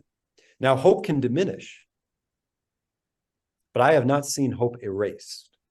So, if I don't know what hope is, I don't have an is for it, but I have been trying to evoke its suchness with those words, the suchness of hope, which is a way of thinking about the future without having to know the future. Then maybe hope is an avenue we can participate in as we parade our present tenses. Now, how do we educate hope in keeping with the common life? One thing is we do not want to be sensational, since sensationalism is a refinement. Refinement, as you used the word in your article.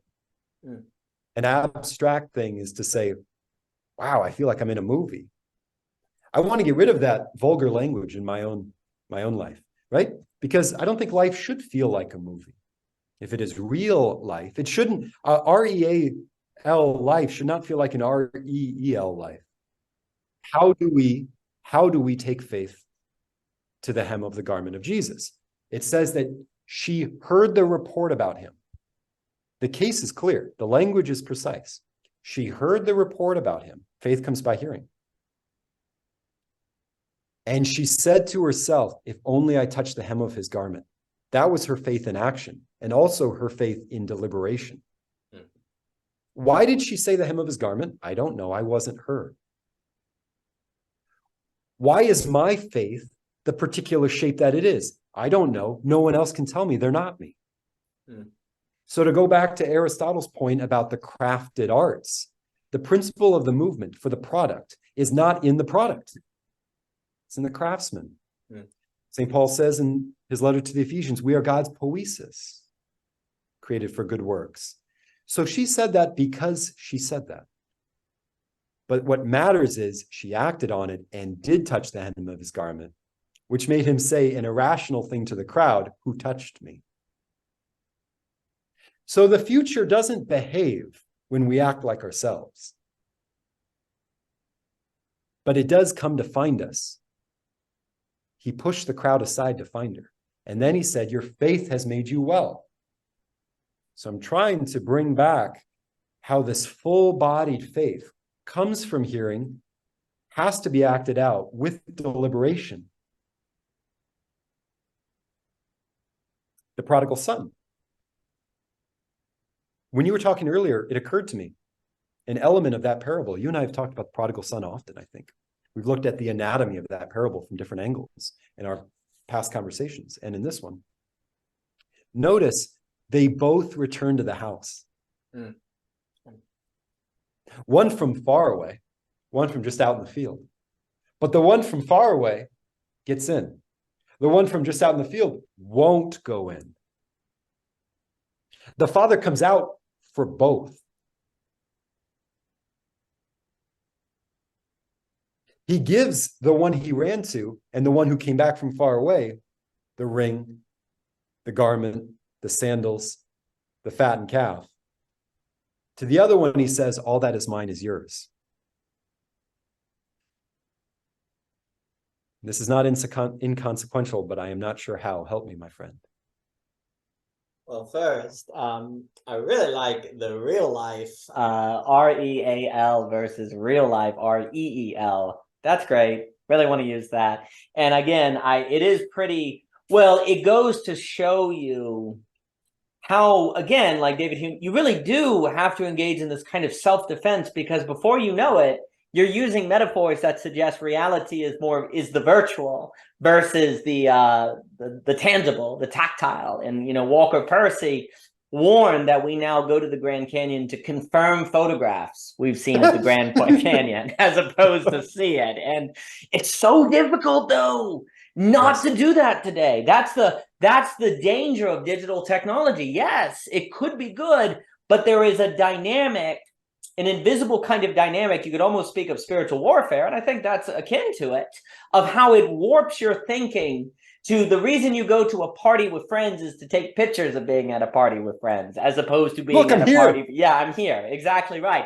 I've called it before the currentization. Everything is now turned into currency. I have social currency. I have proof I've been to the Grand Canyon. There's this reduction of everything to the logic of transaction that is problematic, because not because all transaction is bad. You know, Forrest Landry will talk about power, transaction, and care as kind of three modes of political economy, but also engagement with the world. It's very difficult today to engage in care because of these dynamics of the virtual. But of course, no one intends to not engage with care. So if you're not, it's probably hidden from you, and you must think you are caring. What ends up happening is taking photographs of being at a party constantly is care. And that's the devious move, is care becomes the logic of transaction. Liking becomes referring to movies or pictures, and all these things I think are quite dire. A few more things. I really like also the point you're making on hope, because I'm afraid today that we put hope in prediction, which means we put hope in power, which means we put hope in dominating. We don't place hope in the possibility of the miraculous shining forth in the return. Like, we don't place hope in the, if I maintain the consistency, if I maintain the return, if I keep coming here, if I keep observing things in their suchness appearing to me consistently, there's the possibility of a miracle I can recognize as a miracle. And I hope in that possibility. That's not what we do. We hope in prediction. And that's the like you could say in many respects, problematic science, just like problematic economics and sociology and all these things, is when they try to be predictive. Prediction is what gets us into trouble. David Hume, like a lot of these people of the Counter-Enlightenment had no problem with science as the experiment, because the experiment is a kind of honor of suchness. Oh my gosh, let's see how this thing works. Let's run water. I want to know the suchness. Science. I have to say real quick, that was a beautiful turn of phrase and definition. An experiment is an honor of suchness, is honoring suchness. Well said.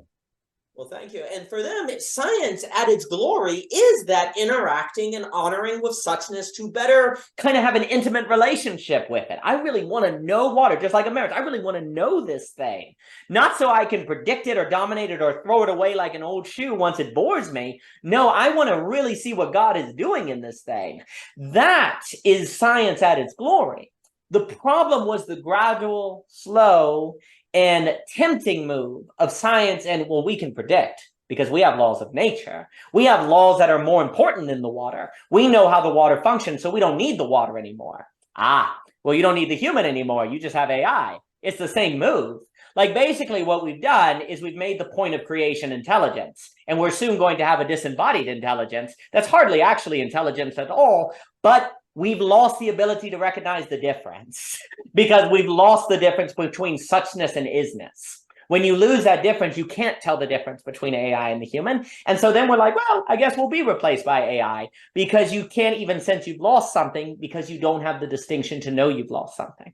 And so that's the problem that you have. So science as experiment, economics as dealing with the kind of principles of interaction between people and the understanding of relations that are actually lived, that's a wonderful thing. It's the prediction, really, that we'll talk about with Ivan Illich, is that there's a big difference between prediction or plan and preparation. And what we've done is we've made everything about planning, which means expecting the future, knowing the future, like planning the future and not actually having the future encounter you in its suchness. Now, plans are not inherently bad, because it's like, in a way, you have to plan to go to the store, right? The problem are these kind of long-term plans, 5-year plans that you do and not prepare yourself at the same time, right? Like to prepare yourself requires you to condition yourself to be ready for the man on the side of the road, to prepare yourself for the return. So when I return home, it can encounter me in a different quality. But if we're always thinking about plans, just like Matthew 6 is warning about, we're not actually necessarily engaging in preparing. In fact, we don't have to prepare because we plan to make sure bad things don't happen. That's what ends up happening. I don't have to prepare myself for the encounter with the guy on the side of the road because I've got a plan to make sure there are no guys on the side of the road, or that I always happen to be on the road where there are no guys on the side, right? So the plan, which is the basically a kind of idolatry if you're not careful, becomes the idolatry of prediction that removes you from the such-ness, and you could say that is an idol. Is an idol versus such-ness, because such-ness receives its glory from the unveiling of something beyond it in its quality that cannot be reduced to the thing and yet requires the thing for that unveiling. Where is-ness is a kind of idol, because I'm able to think of a cat as an idea that's stagnant and unchanging, and it's the natural laws, and that's all I need, right? But if instead we're talking about such-ness, we're the realm of creation that receives its being from God, and therefore can shine through with God, and to the degree that it's in alignment with God, it can do that shining. So it's less likely to fall into idolatry, precisely also because I have to be in relation to it and wait on it.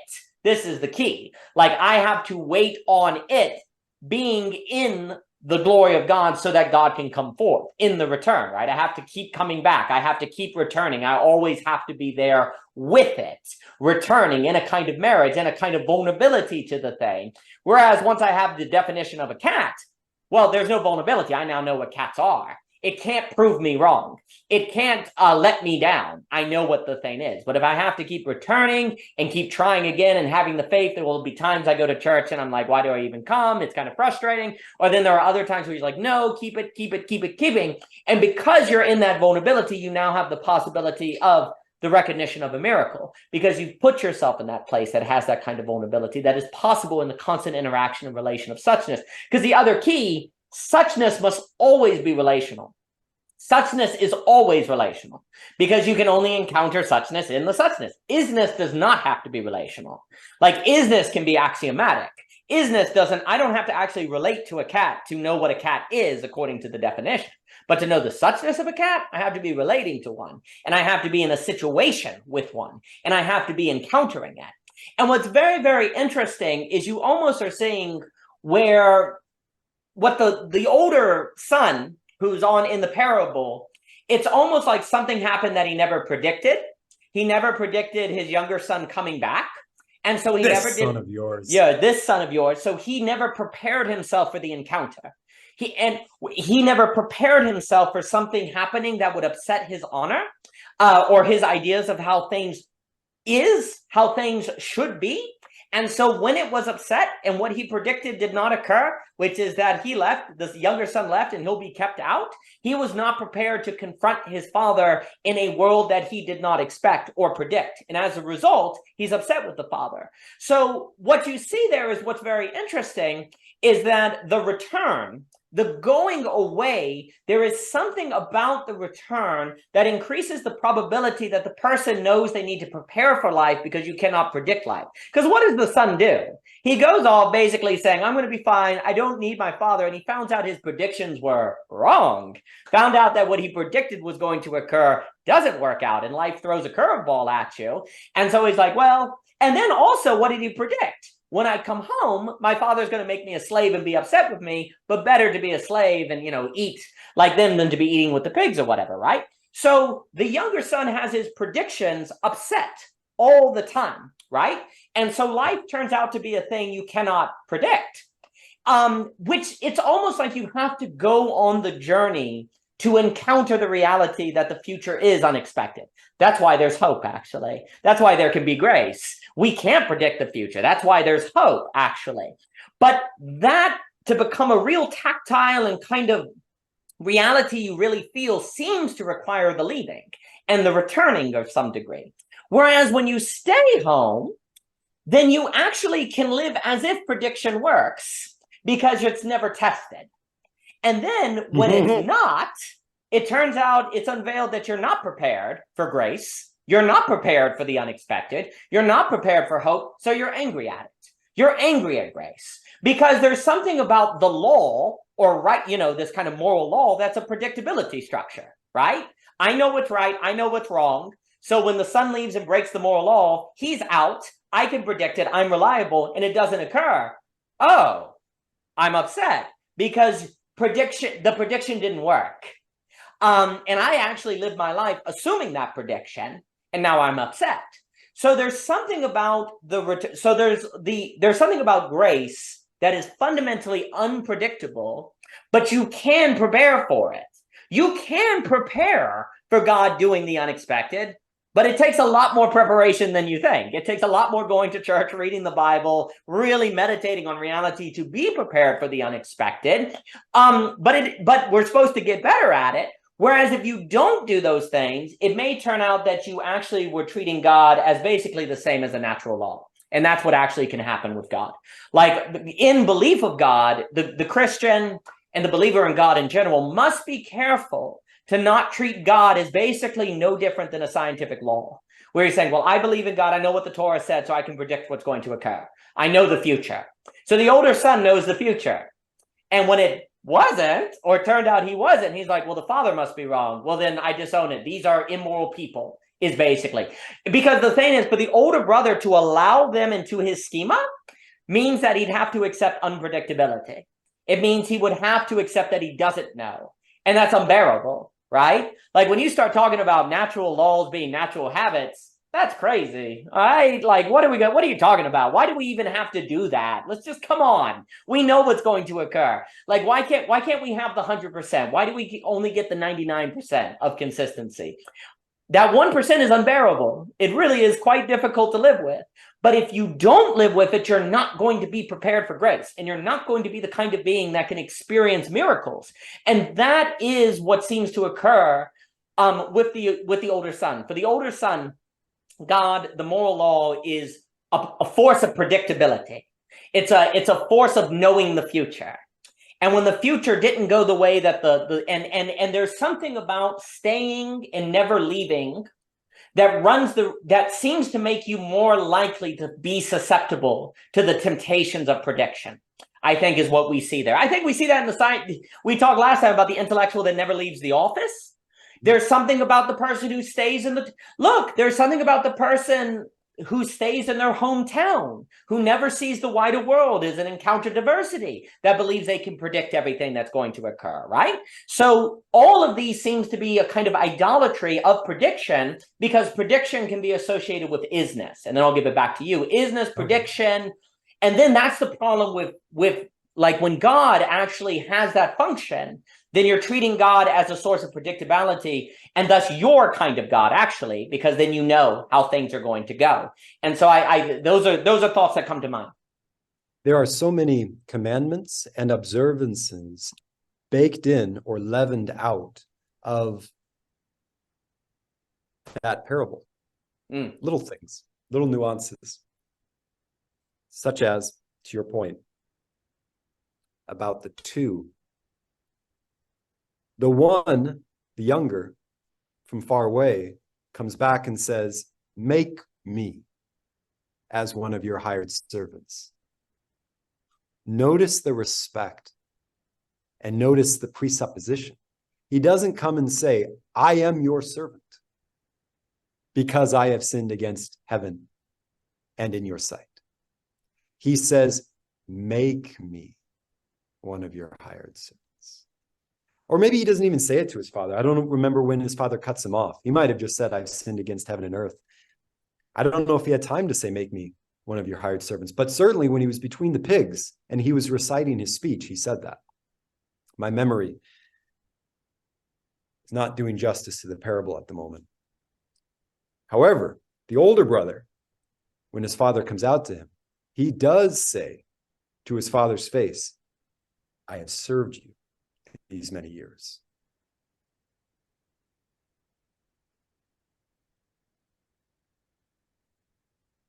Who said he was the servant? He did, not his father.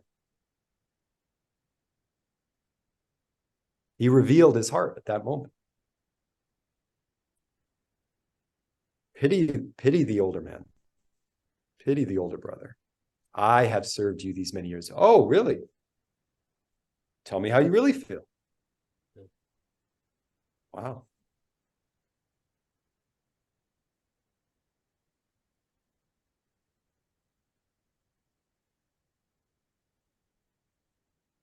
So that return, I want to bring in consistency as you expounded on it and in it. And note Kierkegaard. So after Hegel comes Kierkegaard, and I believe Kierkegaard is one of Hegel's best readers. Because Kierkegaard in Fear and Trembling will make much hay out of the 3-day journey to Mount Moriah for Abraham. And I think one of the reasons he wants to dwell on that, as Ali Burgess would say from her channel, the empty space that is not painted, that Kierkegaard writes that whole polemical book about, the 3-day journey where we know not what the two talked about, the Son and the Father.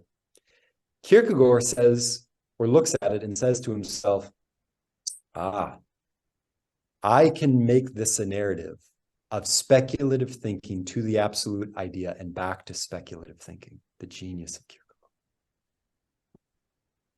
He does an exegesis of that story for his time from Hegel, in the sense that Hegel's about the dialectical journey in the mind through the culture, according to the construction of the nation and back to the individual who now has assimilated these parts and thinks the thought of absolute idea.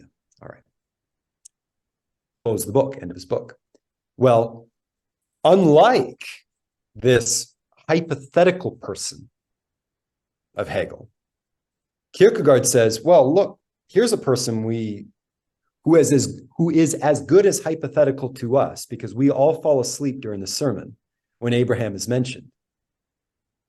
He was willing to sacrifice the best, and on the day he was going to sacrifice the best. On the date, God intervened because it was only a test.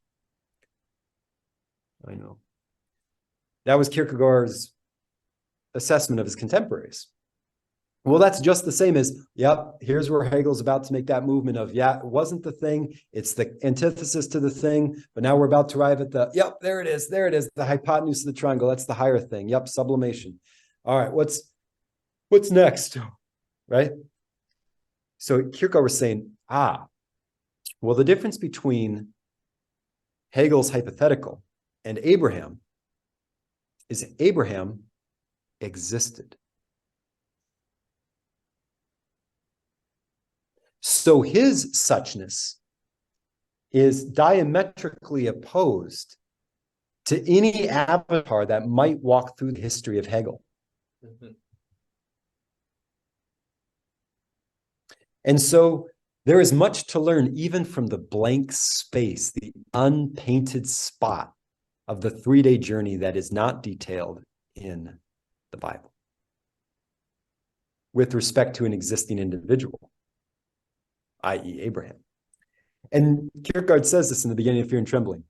What concerned Abraham on that 3-day journey as he was sitting on the donkey was not the tapestry of imagination, but the shudder of thought.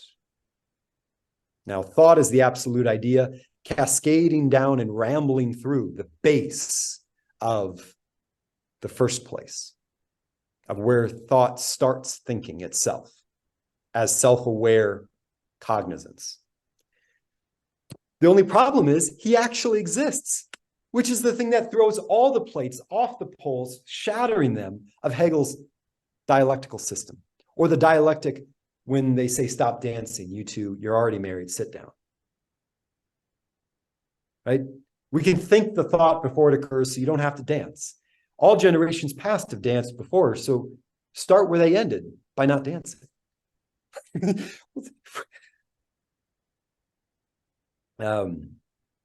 We haven't talked about the category of existence yet. My friend, we haven't talked about the category of existence. Well, first, I think what Ali said is wonderful. He does a wonderful channel, and that notion of kind of painting the blank space is beautiful. Her work is wonderful, and indeed, there's a funny way in which Hegel at absolute knowing forces upon you a kind of blank space because you've reached the limit of thought. Thought has reached its limit that it's already had, but had to go on a process to realize it, so that now you will actually embed an essence and be an Abraham. Like there's a journey of thought to the place where it's forced to acknowledge its limit that it already had. So then thought cannot escape from a suchness in a particular thing. And that's why then when you get to like the phenomenology leads to the science of logic, which then the science of logic, like when you talk like beings, essence, and concept, like the concept that does not get embedded in essence doesn't even know itself as an idea. That's the funny thing, is that the idea that ultimately doesn't end up in an Abraham or a suchness is hardly even an idea. Like that's always the kind of funny move. And that's why we get into such trouble to think also ideas according to is-ness versus suchness, because ideas according to is-ness are not even really ideas. They're something else, actually. They're maybe fantasies, if you will. Maybe they're useful fantasies. Maybe they can help us in different ways. But the issue is, anytime the is-ness helps us, we should not take that as evidence of their infallibility, but our luck. It's more lucky for Hegel and Hume. When is-ness is helpful, how lucky, and perhaps God had mercy on us to let that map work. But don't take that as a kind of infallibility. It's very hard to do that, but look, when people are saying mathematics is Platonic, it must, Hegel was extremely concerned about mathematics, actually. Like in the Science of Logic, he goes after math constantly, because he basically suggests that mathematics is where we're going to end up in huge trouble. Because if people think that mathematics gives you the ability to basically think beyond phenomenon, well, that's what everyone's going to do, because lived experience is hard, phenomenon is hard and humbling, and mathematics is just too tempting.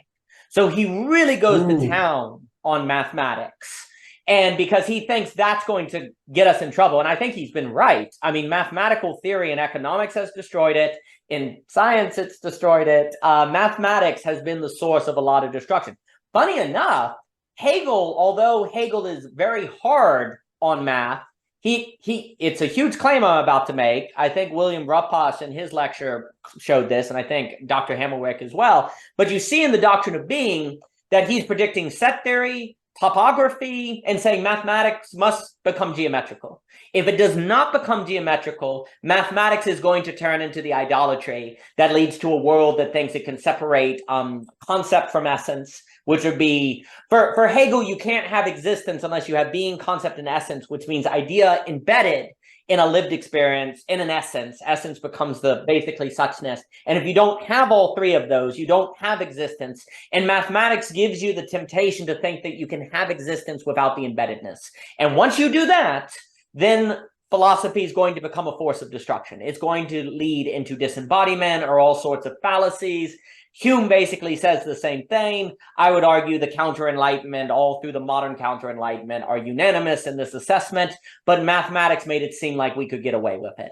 And Hegel understood that, and he warned about it, and I think it has. I mean, it's very difficult to imagine science going in scientism without the blessing of Platonic mathematics. It is very difficult to think that we would arrive at string theory and the multiverse and all of these things we have now if we didn't have the mathematics that made it seem like that was a good direction, which has led to keeping space most fundamental in time relative to space versus time and space is equally fundamental, which I think actually is probably more true, and that would lead more so in the direction of the way that we're describing reality. Now, I have to make that claim. We tried to make that in the Ivan Illich thing, Lee Strode, all these different people, Bergson, Whitehead, and so on and so forth. But we've ended up in a lot of trouble. And so mathematics, I think, is big there. And look, I mean, the other thing, too, with kind of I wanted to say also with the hearing, what's very interesting is it's like hearing has to come first, because it's like God spoke, because you have to hear to know what to do.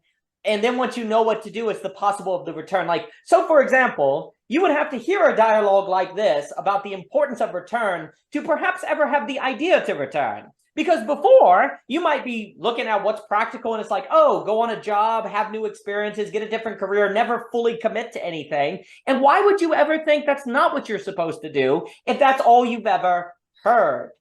And you see, that's where it seems like you must start with hearing. But the funny thing is that almost means you must start with hearing something that sounds crazy or it sounds weird. Like the things you need to hear must always the things that you need to hear almost always have to be things that sound like they're wrong, but you have to hear this thing that sounds like it's wrong enough times to where you try it or you remember it when everything else goes astray. Like there has to be a voice, there has to be something you've heard that would then make you act differently, that would make you experience those things. So that's where it seems like creation does, or new creation has to start with hearing, because otherwise you would never do. Or maybe you experience that change of quality of experience because of luck or happenstance or who knows why, but without hearing an explanation for what's occurring, that will just prove a fleeting moment that you don't then put into exercise regularly to get better and better at it. So I think what you were saying earlier about hearing seems to be very important here. And I don't think by chance, like there's a way in which philosophy, when it's spoken like we're doing, is the hearing of ways to organize your life that you wouldn't do if you didn't hear it. And then if you did encounter it, if you didn't hear it, then you wouldn't recognize it to then own it, to then like structure it, right? So there's something about hearing that seems to be the necessity for the possibility of new creation. So I just wanted to allude, because please. I want to draw a parallel line between what I think is the negative and what I think is the positive with respect to how you're drawing out the hearing. And I don't mean negative and positive as value judgments, but two different directions that diverge. So for instance, and I will do this by analogy, some Neoplatonists will say, let's keep Homer. It's a useful myth. Because with that myth, we have the seedbed of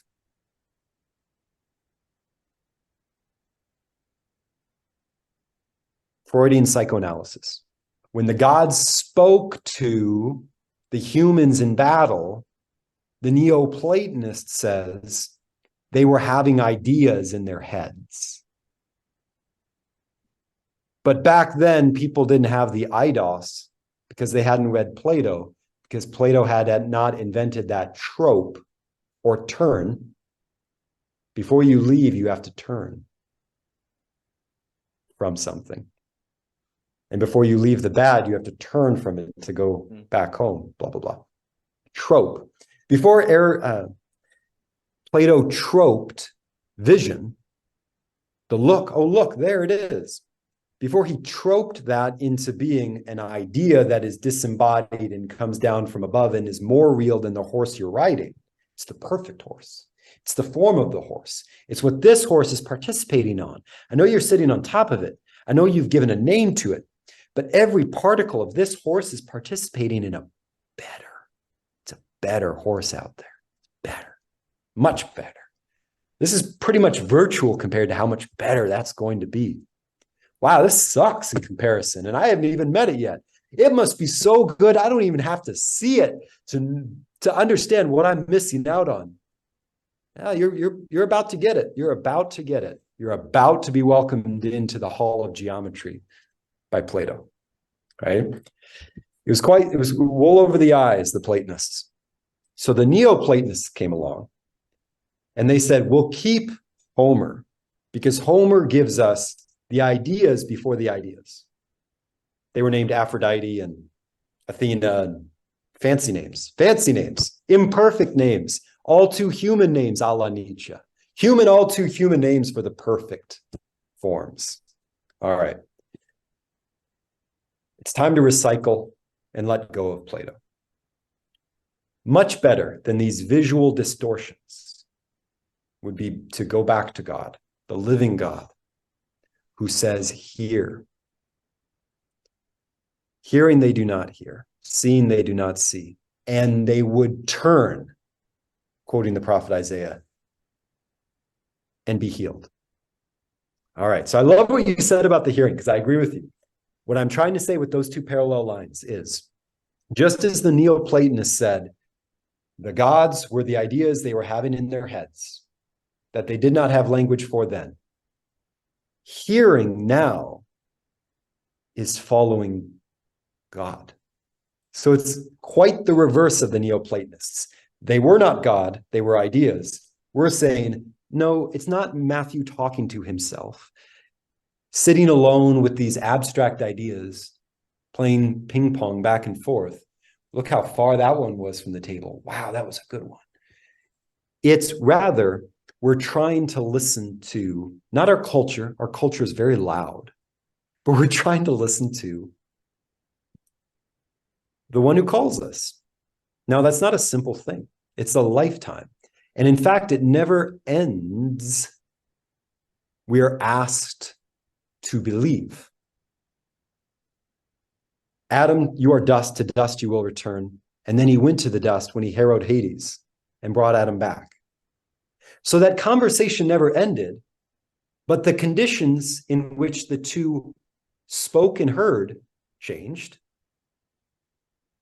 The future is something where we have to return to our wives, return to our husbands, return to our commitments as if for the first time, because only then will we recommit what we have committed to and live forever with. Otherwise, it's a museum piece. All our commitments are museum pieces. All our oaths are video and audio recordings. My God. That's where the Neoplatonists are going. They're becoming Gnostics. Everything is a recording of the perfect in some simulation. Whereas when we hear, we can then act, which is a recommitment to returning to who spoke to us, as if for the first time. But what makes it different in that such-ness is we're exercising our freedom to choose to come home, which makes us more ourselves in the face of the one who called us. And the one who called us seems and is more themselves in front of us, because we have already heard, we've already chosen, and we have arrived. And there's nothing better than that. I mean, I couldn't think of anything. To use a Petersonian / Anselm argument for the ontological existence of the perfect and the beautiful, the true and the good, I cannot conceive of anything better than that. Returning to what you chose freely. That is the expansion of what Aristotle might have meant when he said, the good is thought thinking itself. Now, that's way too reductionistic and enclosed. But when you expand those things out to the God who revealed creation and then made man to be in communion with him and calls out to him. Remember when he said, this is my last thought on this part, and then I give it to you. When Adam and Eve sinned, they hid behind the bushes, and God, like you said, when we hear things, it will seem strange at first. Because where we are, with respect to the distance between where we are and the first place, is quite far. And so, of course, hearing it from there will seem strange. Because I thought we were there. Nope, we came so far away. We came so far away that we don't know how far we came from, because we were sleeping most of the way. We were dead most of the way. So yes, it's going to seem quite strange when the normal first thing comes back to us. It will almost appear to be coming at us from the opposite direction. So he's walking in the cool of the afternoon and he says, Adam, where are you? We know from the story that he put him in the garden. He knows where Adam is, but the state has changed. Adam, where are you? And Adam hears this. Well, if we're good philosophers, and that's all we are, we would say, I'm right here. I'm in the philosophic now. This could not be more absolute. There's no relative here, anywhere, to my right, left, or above or below. That where in the where are you? Only Adam could hear that word, because that where was for him. And this is part of the gorgeousness of hearing versus ideas, I think. An idea is, hearing is relational through and through, is it not? Otherwise, it is just the sound the leaves make on the branches when the gusts move through. I think that's perfect. I think it is inherently relational, and it also is kind of inherently incarnational in that words entail sound waves which are physical. And part of the mistake is is kind of forgetting often, like, it is impossible for there ever to be an idea without a corresponding physical reality. They're always together. And so if you sacrifice the physical reality for the mental, or the mental for the physical, or whatever, either way, then you're you're talking about a world that doesn't exist. Like, why is reductionism so bad? Is because you're acting as if there's the physical without the metaphysical, if you will. Well, you can make that mistake if you start treating the metaphysical as existing without or ever without the physical, because then you don't have that relationship. You don't have that incarnation. You don't have that togetherness. And I think it is very important that speaking, like, language is arguably like one of the most critical examples of the mixture of the metaphysical and the physical. And that mixture, that bothness, is from where creation comes. So then arguably wherever in our lives we lose that bothness, there will cease to be creation. There will cease to be creating. And so we have to keep those things together. But how do you do that? Because in our fallen state, your mind wants to convince you that all you need is your mind, and your body wants to convince you that thinking, you don't need thinking, you just need to be practical. So you have these parts of you that are vying to suggest they can be autonomous. Well, that's pride, right? I don't need anything else. And the problem is the human is composed of many dimensions that all in their unique dimensionness scream that they don't need the others. I'm emotion. I don't need body or mind. I'm thinking. I'm rational. I don't need emotion or body. I'm physical. I do things with my head. I don't need the other two. Like this, not only is the human prideful in turn, and the ego says that I'm the self. I'm all I need, right? Every part of the human is composed of many dimensions, each of which screams they don't need the other. And part of the role is to make them know they need each other, and to condition yourself to put them in relationship, which is not natural. And especially when basically the world is telling you, the world is always screaming from people's own bias that one is more important than the other. And you have to not listen to that. And any philosophy that would tempt you with those directions one must be careful with. A few more things.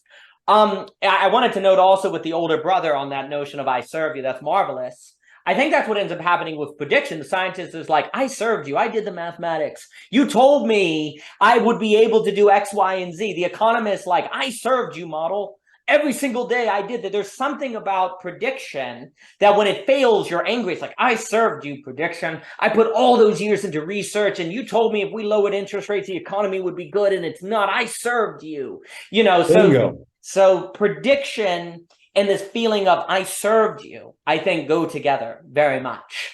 Where I put in the time. I put in the time. I chased the deer. I did it. And then I was reading a law today, 100-year-old law, and the principle that was cited in the decision was when you are in pursuit of the animal, you are not in possession of the animal. And so this man was in pursuit of the animal for a long time, some indefinite period of time. And then Joe Smith walks by. Oh, hey, whoa, deer. I happen to have, it's mine. Anthony comes around. I've spent weeks. I think I'd like to change the kind of hunter I am right now, as he's shaking his hand towards, but he doesn't, he turns back. But the frustration and entitlement. Well, I was in pursuit of it for so long, it should have been mine. How can someone just walk in and take it from me? Sometimes we lose ourselves in the pursuit and think we have something we do not have. I served you all these years. I deserved that fattened calf. Explain yourself to me, right? It's like, but more than that, he didn't want an explanation. He was just livid. Please keep going. Oh yeah, well, it's like, I served you. I did this career. I went to college. I get this degree. I served you, and I didn't get the job. Or I was told of retirement. I didn't give it. The model of planning and preparation, which is basically this notion of I served you, so the future should have gone X or Y way. That seems to be the place where these angers and idolatries and rage come out.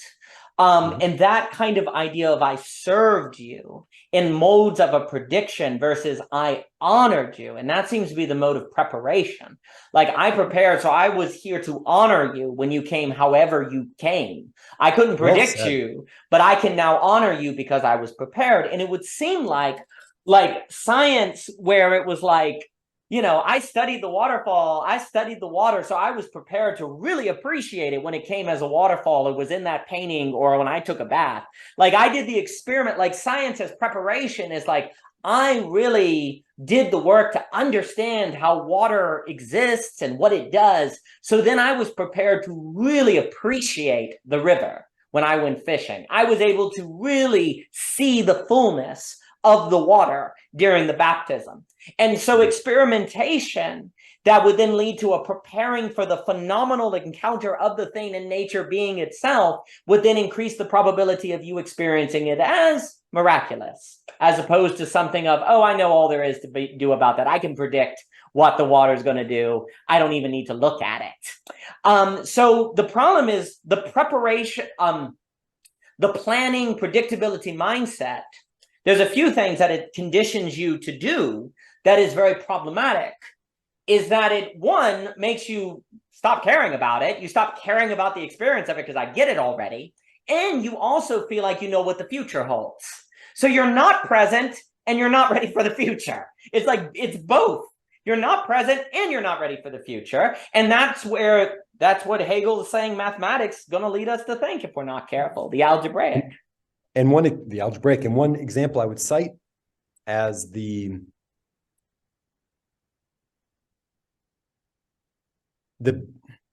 color on the quilt, the skin on the bones of that assertion is Jacob. We've talked about Jacob. Jacob and his two wives. All right. Expectation being met, not met, how we respond. Tricks and why they're played, and how what one meant for evil can be turned to good. I want to also bring into this example of Jacob working for his two wives, one doubly as long as the other. The one that he worked doubly as long for is the one he wanted in the first place, but he was tricked. Why did he have to be tricked? Well, Laban did this bad thing. Well, he was someone who tricked a trickster. Jacob, who tricked his brother to receive the birthright. But he should have had the birthright in the first place because he was the child of promise. So why can't things be simple? Why can't the child of promise from God just be the child of promise from beginning, middle, and end? Even though he was from beginning, middle, and end. But this tricking and reversing and working doubly long for something I should have had after 7 years. What? Why the cross? Just come and be the Messiah. Just why are we going to Jerusalem to die? Why do you have to pull me aside and say you're going to be roughly handled by the Pharisees and the chief priests? That's not supposed to happen. They're supposed to be humble towards you and say, we've been preparing this whole time. Thank you for coming. Let's join the children and throw palms at the feet of the donkey.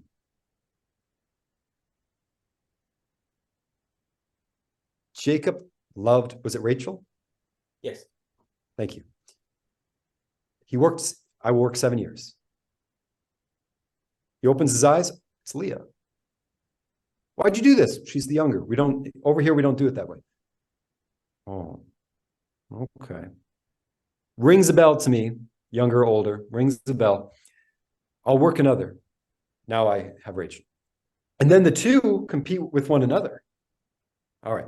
So I'm willing to say that his expectation was frustrated.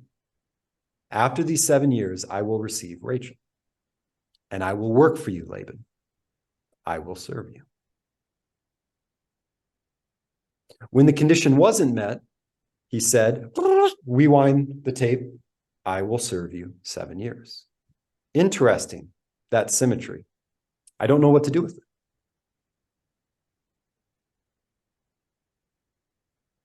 What are we supposed to learn from Jacob?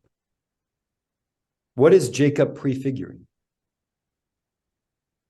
Or whatever language we might want to use here. But I think this is speaking directly to the issue at hand of how to regard the future and not try to predict.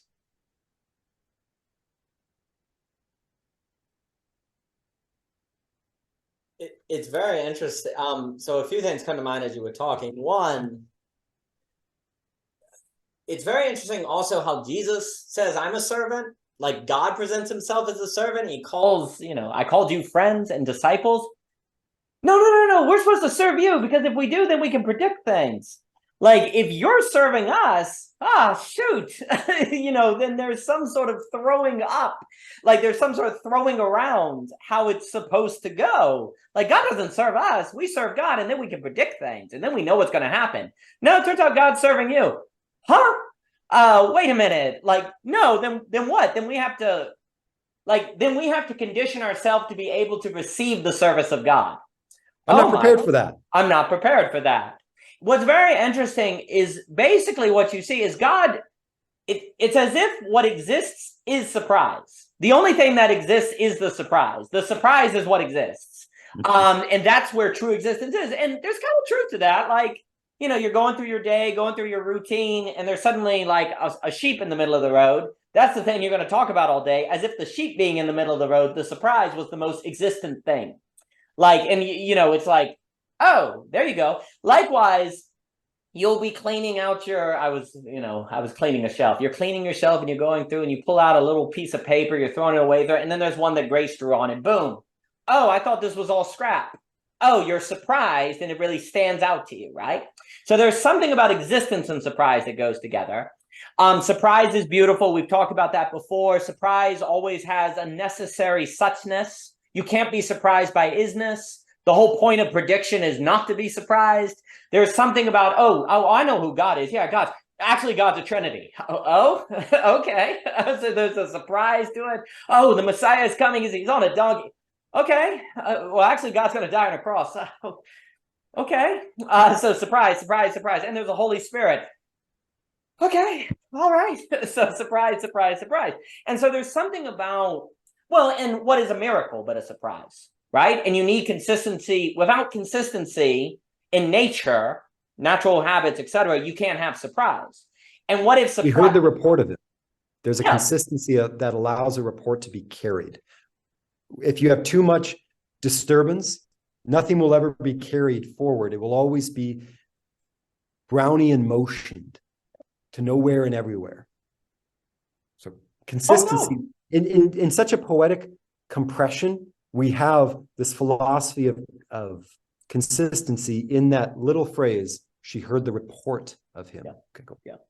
No, it's what we've done is we've made this mistake of thinking consistency means we could have the power to predict the future, as opposed to consistency being necessary for recognizing surprise, which is existence. If there was not consistence, then when surprise occurred, you couldn't recognize it, and therefore you couldn't recognize existence. Like, this is existence. This is what life is about, because God has to be a surprise. Like, he's going to. And this explains part of the laconic nature of the writing in the texts. Why don't we have many, many chapters of those 7 years that Jacob worked? After 3 months, he was thinking, and after 7 months, he wrote a long eclogue that would have rivaled Ovid over how bitter he was that second 7th year, but that first 7th year, it was bliss. And all we have is, and they went by so fast, because he loved Rachel. The laconic nature of the text, the way it just courageously and with abandon strikes out 7 years of realism, because it assumes the consistency. It can strike out the realism because it assumes the consistency to get to what really matters, which is the surprise, as you said. And maybe that's a poetic decompression. The surprise of the surprise is he got Leah. I think that's perfect. I think very often, like formally, there's this kind of moving, the consistency is they're going to walk from this town to this town. The consistency, like the events where there's not a woman asking to touch her, you don't get those. Like, it's the surprise that is brought out, because that's the existence.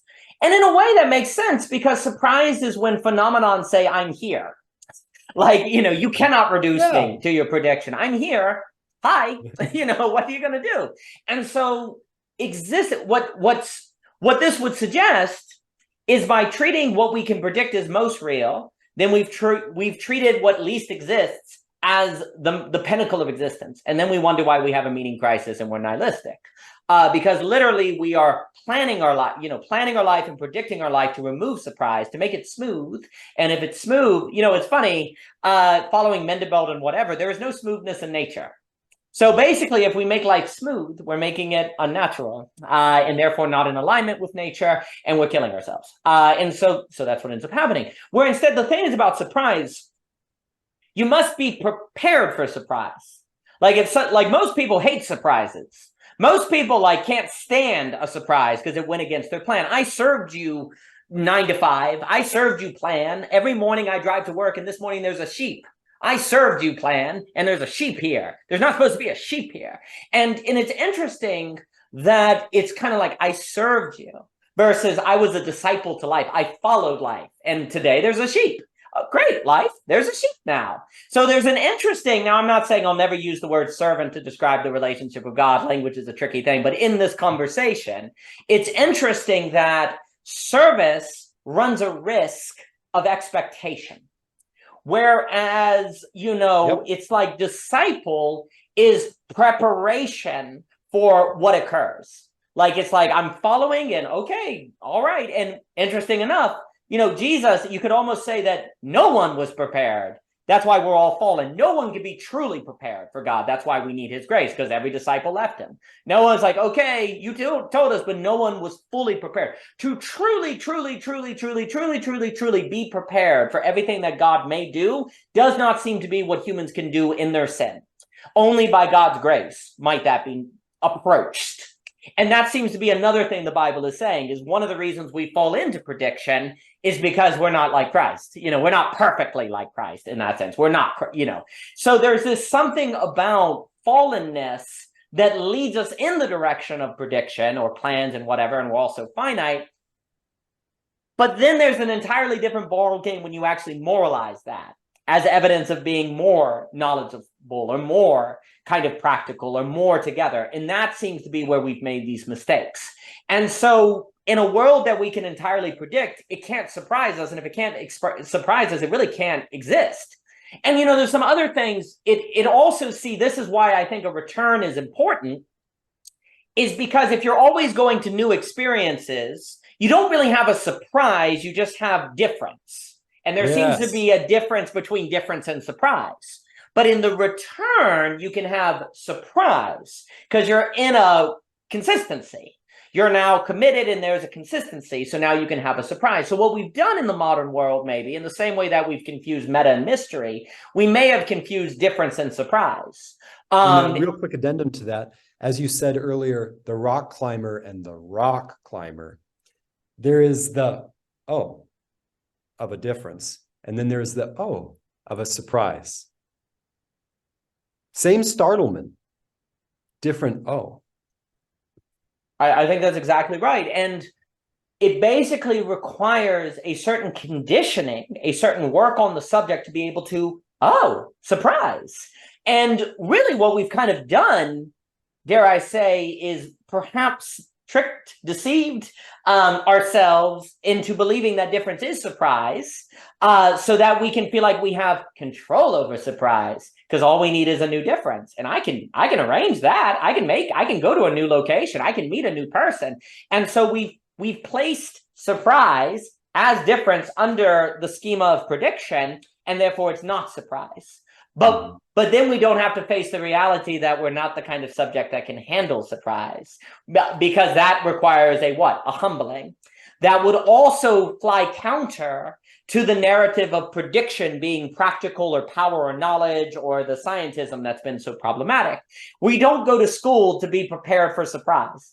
We don't go to school to encounter surprise. We go to school to be able to predict and to know we have a future and all these different things, and to know what we need to do to have those predictions. To think about needing to be prepared for surprise, that's so counter. But if we can convince ourselves that in difference we have surprise, well, then we're not missing anything.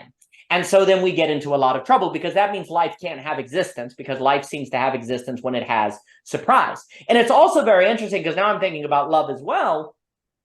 It does not seem like love is possible without return. Like if I say I love you but never come back, okay. So love is only possible with return. And so if you love something, you return to it. And almost by definition, love means I'm prepared, I am committed to preparing myself for the surprise. That's what you say when you say, I'm going to be married to you. That means I'm committed to doing what I need to do so that I'm prepared for how you might be different. Like a lot of people say, well, when I married you, I didn't know you would change. Exactly, actually. That's not evidence that, this isn't fair. I'm out of... No. The whole commitment of love is, when I say I love you, that means I'm committing to being prepared for you, like who you might be, and to receive you. And it's as if then we can see why love is God, because love is surprise. Love is a kind of mixture of return and surprise and preparation. You can't plan for love, you prepare for love, in the sense of you condition yourself. And love is also a mystery, because love is the surprise. That's what's so interesting. Like, love is the thing that surprises, right? Yeah. And then that's why love is existence. And so love has return. Love also, when do relationships get in trouble? When they have what? Expectations. I predicted the future. I expected you to be like this way in 10 years. And you weren't. Like, expectation. So what you see in love is a kind of bringing together of a lot of these different things. And so, like, you can't predict the future. You can't have expectations. You have to be open to the surprise, which means you have to prepare yourself to handle the surprise and to then delight in it. You have to delight in it. Well, how do you delight in surprise? How do you delight in something that you don't know is going to happen? Well, that's where you start talking about the work of character and working to be like Christ, to be the kind of being that's able to handle the surprise when it occurs and delight in it. And actually, I do think there's a special joy that comes when you're prepared for surprise. When something unexpected occurs that you're able to dance with. Because dance seems to be the proper response. Like, there's something about dance that is also metaphorically this response to surprise that is most joyful. And so I think we see in love kind of this bringing of return. And the interesting thing is, like, and I think we can also speak of why the service language can be a problem. Because I come up to my wife and I'm like, yeah, I love you because I serve you. Oh, is that why we're met? You served me, huh? It's like the older father. It's like, oh, really? Like, obviously, service falls under the umbrella, but that equals the love? Really? That's a problem. But if you say, well, I love you because I follow you. I'm followed to what you become. I'm committed to the becoming. You follow me. Well, we dance together. I'm following you in the dance. I'm following you to the surprise.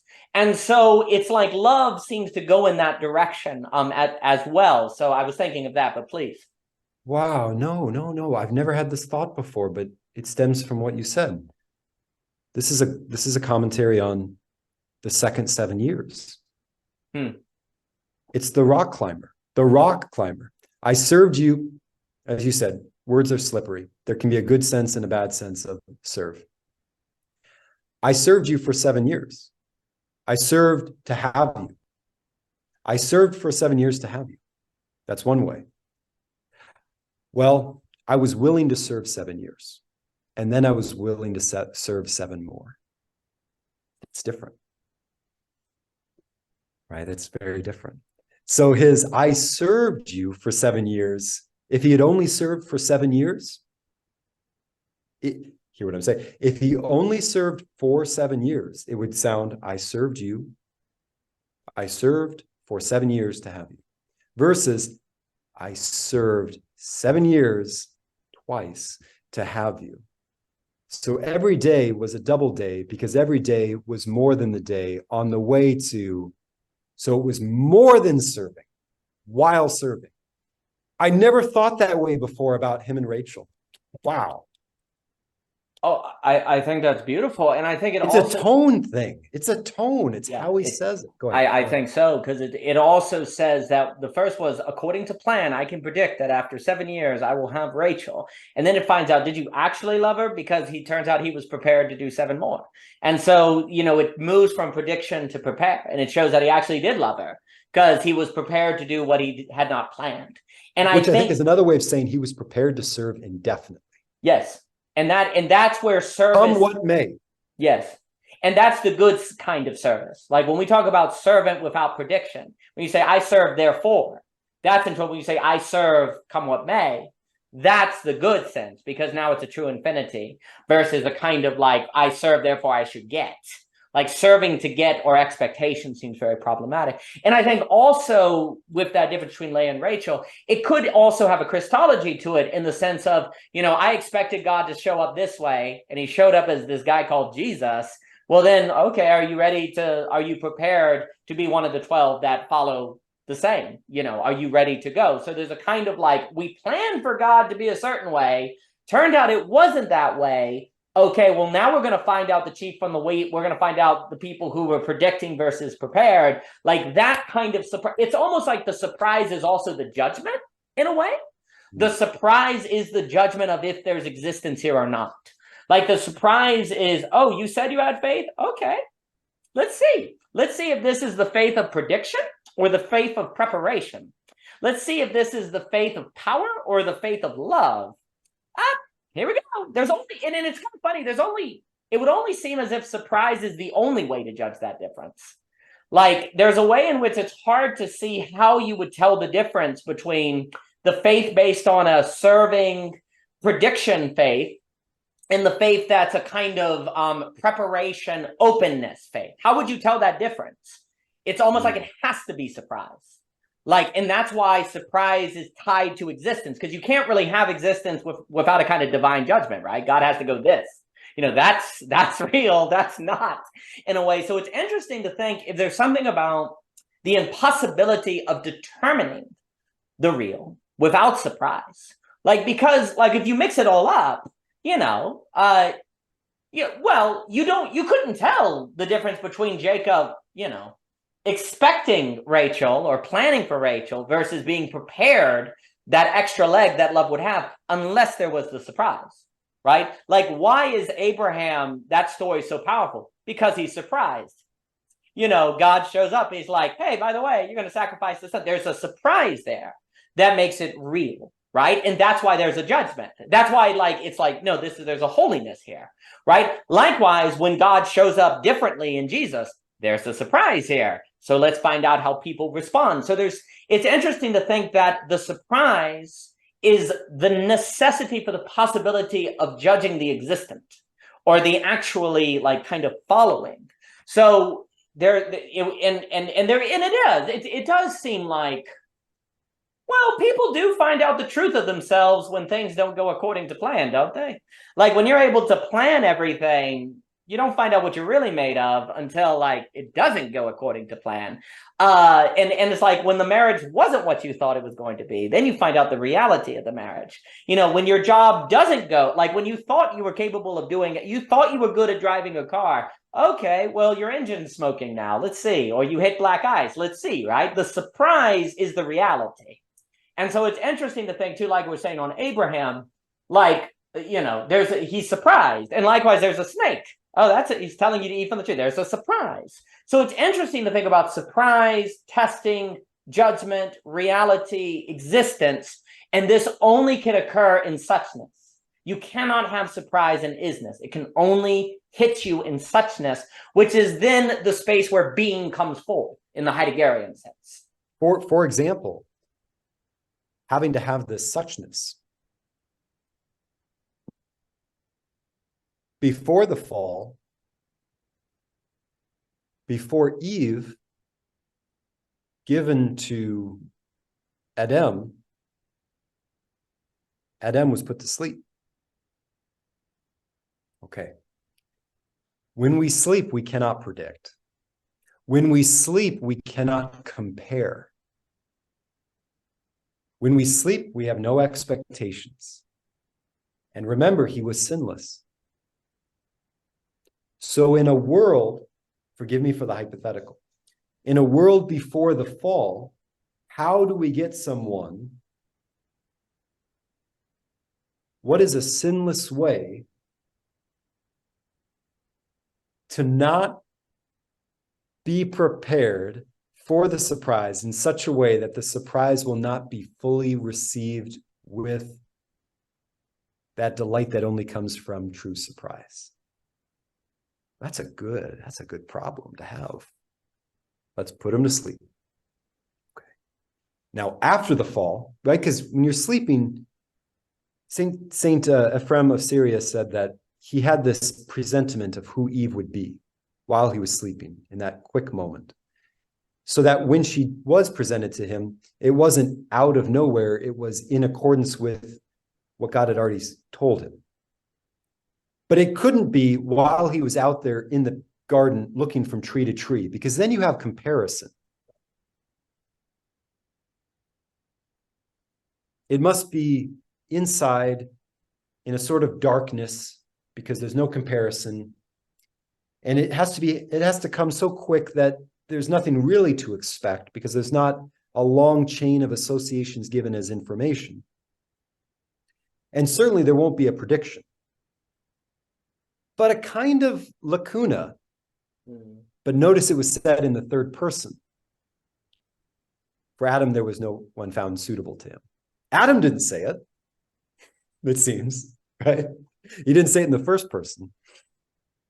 So all of that excites me, because this was all before the fall. This was all before pain and suffering. And yet there was a way this was done. Yeah. Hypothetically. Now, after the fall, how, and if God still communicates with us and works with us because he loves us, how are those things still happening? But how are we experiencing the phenomena of those things happening through the distorted lens of the fall? That's what strikes me as curious. So perhaps then, instead of going to sleep, waking up, being given a gift, there is 7 years and then I'm tricked. But the 7 years are moved through so quickly, it was as if they weren't 7 years. He was so in love. Just like falling asleep, you're so in sleep. In other words, I'm trying to say these things are commenting on one another. Do you see what I'm trying to say? Absolutely. I think that's really good on the sleep. And I'm taken, it's very interesting because, you will have dreams and visions. Those are fundamentally surprises. Like you have a dream, boom, there it is. And then you kind of need an interpreter because it's not so it's very hard to make predictions from dreams. It's funny because dreams and visions are guidance, but not prediction. Like they guide, but they don't predict. So and that seems to be how it has to be. This is why I go back to the hearing thing, because if you don't have enough of a sense, you can't go to the place where the surprise would occur. But if you have too much of a sense, then there's no surprise. It's like the difference I'm thinking now between prediction and prophecy. And part of the problem is we replace prophecy with prediction. And see, a prophecy is a guide, but it's not a set. You can't say, well, then I can set my clock to it, right? But it's enough of a sense that you can recognize what is happening when it occurs. It is intelligible. In the same way you need consistency for a miracle to be intelligible and all the other stuff we were saying, and for surprise. Likewise, a prophecy provides enough guidance that you can recognize when it's being fulfilled, but it's not so set that there's no surprise. And it would seem also the ideas of the movement of the Holy Spirit. So because it's almost like also the difference between like you have to commit to Christ to then engage in the consistency where the Holy Spirit can surprise you.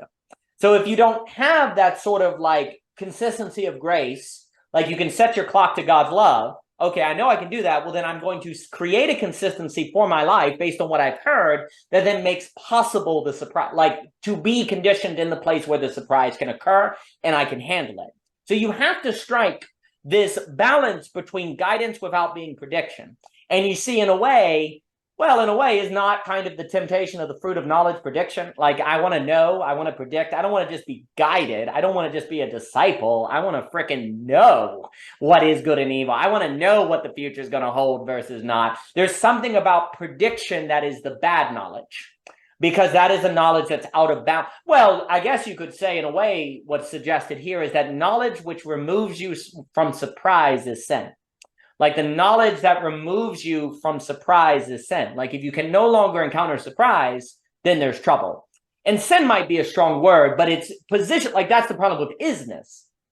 The reason why is-ness is dangerous and sinful in a sense is because it's moving you from where you need to go or be for surprise and therefore existence. And again, if sin is the privation of existence, wherever you go that moves you away from existence would then have the characteristics of sin, because it is moving you from the place of existence. So if there's something about surprise which equals existence, then what removes you from surprise would indeed be something that is more of a privation. It is privational in character, moving you toward, evil, the lack of being, right?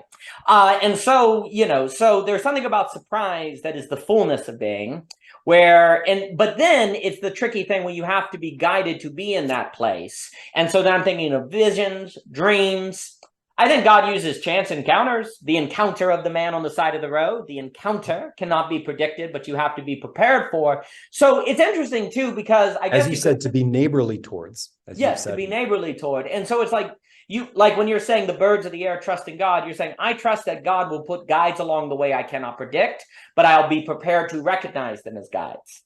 So that's the funny thing, like the difference between trusting that signposts will be there when you need them is different from having a prediction of everything. So that's where you have this, I know there's going to be a guide, there's going to be a trust, I've got the word that I can keep on the path to have enough consistency that when the surprise occurs, I can recognize it.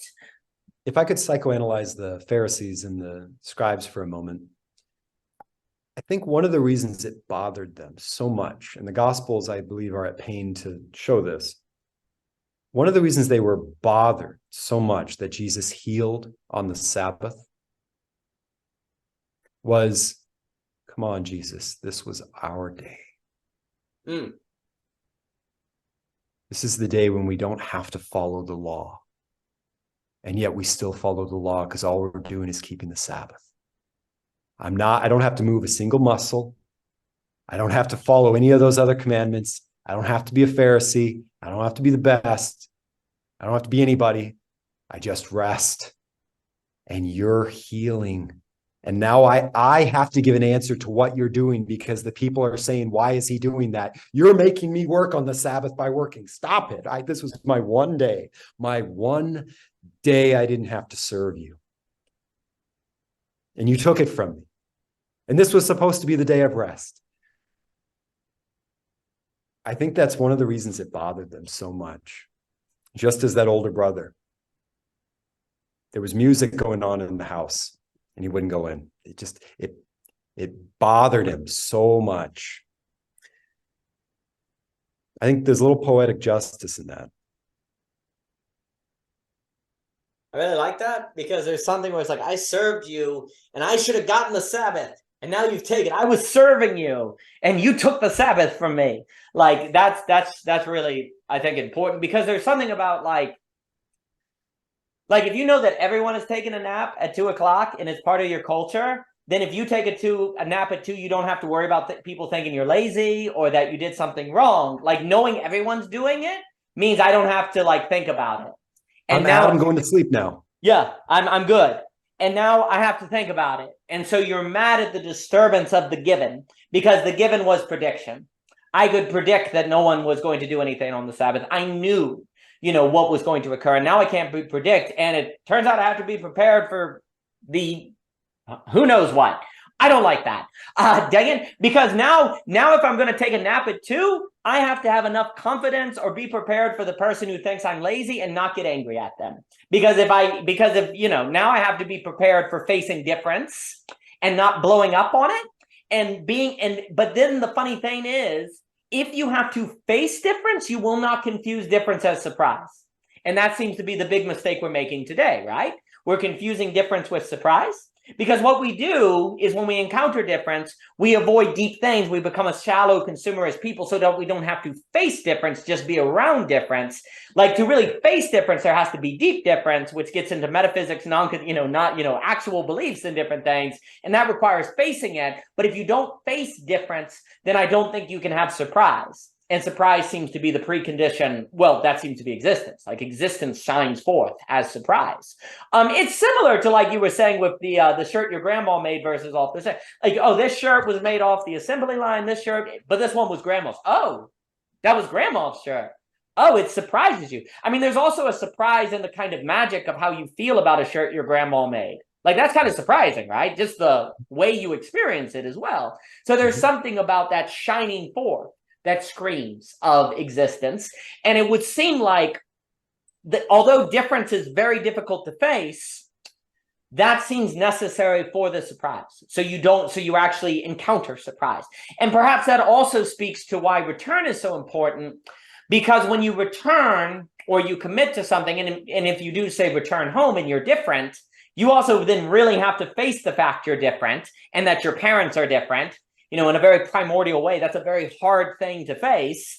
But if you don't face that, then you won't have conditioned yourself to be able to recognize the difference between difference and surprise. So there also can be something about the return that makes you able to sense that. So that then, because I think there's a difference between believing in a different God, switching to a different God versus having God surprise you. Like if God shows up as Jesus, like the Pharisees couldn't tell that Jesus was Yahweh surprising them. They thought it was a different God per se. They thought it was the devil. They thought it was a demon, right? So the ability to tell the difference between a different God and God surprising you seems really, really important. And that seems to be something that experiencing existence fully hinges upon, which requires a certain preparation, that requires a certain returning and a certain commitment and a certain openness that is really hard. So we rather just think we can predict the future and serve and then have expectation. Notice the older brother does not refer to his father as father. Mm. Look, I've served you these 7 years, and this son of yours, when he came, you gave him. So he addresses this man as you. He says, look, and he says, this son of yours. Whereas the first son, the younger son, says, Father, in the beginning, when he addresses him. Make me, which is an appeal to his inherent authority over him. When he returns, there's nothing he demands. It's a request, a supplication, calling him Father.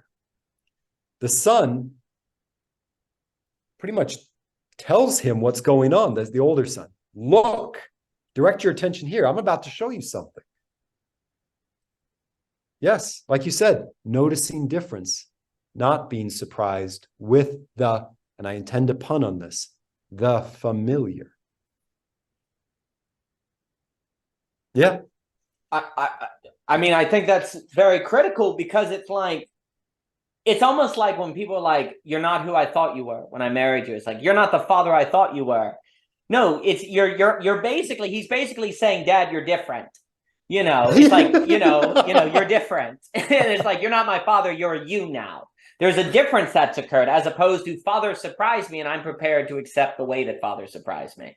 Mm-hmm. And so like people that like the ability to tell the difference between your spouse surprising, because what do people do? Like when they're upset or they're not prepared for a surprise, they accuse the other of being different. That's what we tend to do. That's why knowing the difference between difference and surprise is so consequential, because if we don't, then we're going to blame the other, as opposed to saying, oh, I'm not conditioned for surprise. It's on me. And so, because people say, you changed, you're different, it's not what I thought it was. Dad, you're different, you're a you now, this son of yours. So the father, what you see. What are you doing? Yes. Yeah, the father is different. He's a you now. And so that you, when really what happened is the father surprised him. And that's also what basically the Pharisees are saying. It's like, Father God is like you, you, Jesus, that's you here in the form of Jesus. So God has become a you, because they don't accept the surprise of God in Jesus. And so it's not the Father anymore. And so that ability to accept surprise, because you could say that's what the whole world wasn't ready for in Jesus. Like they were not ready for God to surprise them. No one was ready for God to surprise them. We're still not ready for God to surprise us. That's why it's grace. And so what we'd rather do is just say, oh, well, that wasn't God. It was someone different. It was a different, it was a different being. It was a difference. It wasn't a surprise. Because if it was a surprise, it was an O. It was an O. Yeah, it's a O. Yeah, because if God can surprise you, you must change your life. That's the real form. It's like, if God surprises, I can't predict. I have to prepare. The future is then open. I have to return to be in the place where I can handle surprise. Like the entire quality of being changes. And I think also this gets into the, like, mystery. If so much of life is about mystery, then mystery is fundamentally surprising. Like, it is fundamentally surprising. An unknown that is knowable is surprising. And if beauty is mystery, well, then the inability of associating surprise with existence means you can't associate existence with beauty. You can't therefore prepare yourself to move toward existence as such, which is simultaneously the realization that you were always already in the place for that experience. You just had to go through the return in order to access that quality of existence. But predicting, the funny thing about predicting is that it's actually moving you away from the place of experiencing mystery. Like, if mystery is done in such-ness, like, well, mystery, like prediction is about removing mystery. Like, that's another example of why it is so problematic, is because you're trying to remove mystery and uncertainty. You're trying to know what will happen.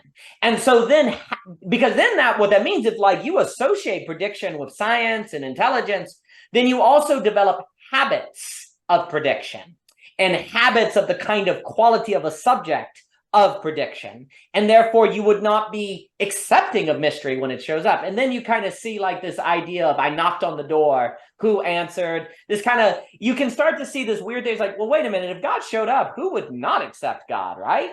Well, it's like the ones who weren't prepared, like the ones who were predicting what God would look like, right? And so there's something also with, like, when you're like, well, how could anyone deny mystery or beauty? Well, the ones who weren't prepared for it. It's almost like you deny mystery when you don't know it's mystery because you were predicting, so you didn't have the eyes to see it when it was in front of you, right? So there's something there about, like, I knocked on the door, didn't you hear? No. And that speaks to the hearing thing. I wasn't prepared for someone to knock on the door. I was planning for you to show up in a certain way on the Sabbath. You know, I was planning for God to show up a different way. I wasn't prepared for him to knock on the door. Like, when you plan, you're not prepared. By almost definition, that's why you made the plan, so you didn't have to be prepared. And then it's kind of like the other thing I was thinking, you know, we're talking about meta versus mystery. The problem with meta is it's more like a toying versus a preparing.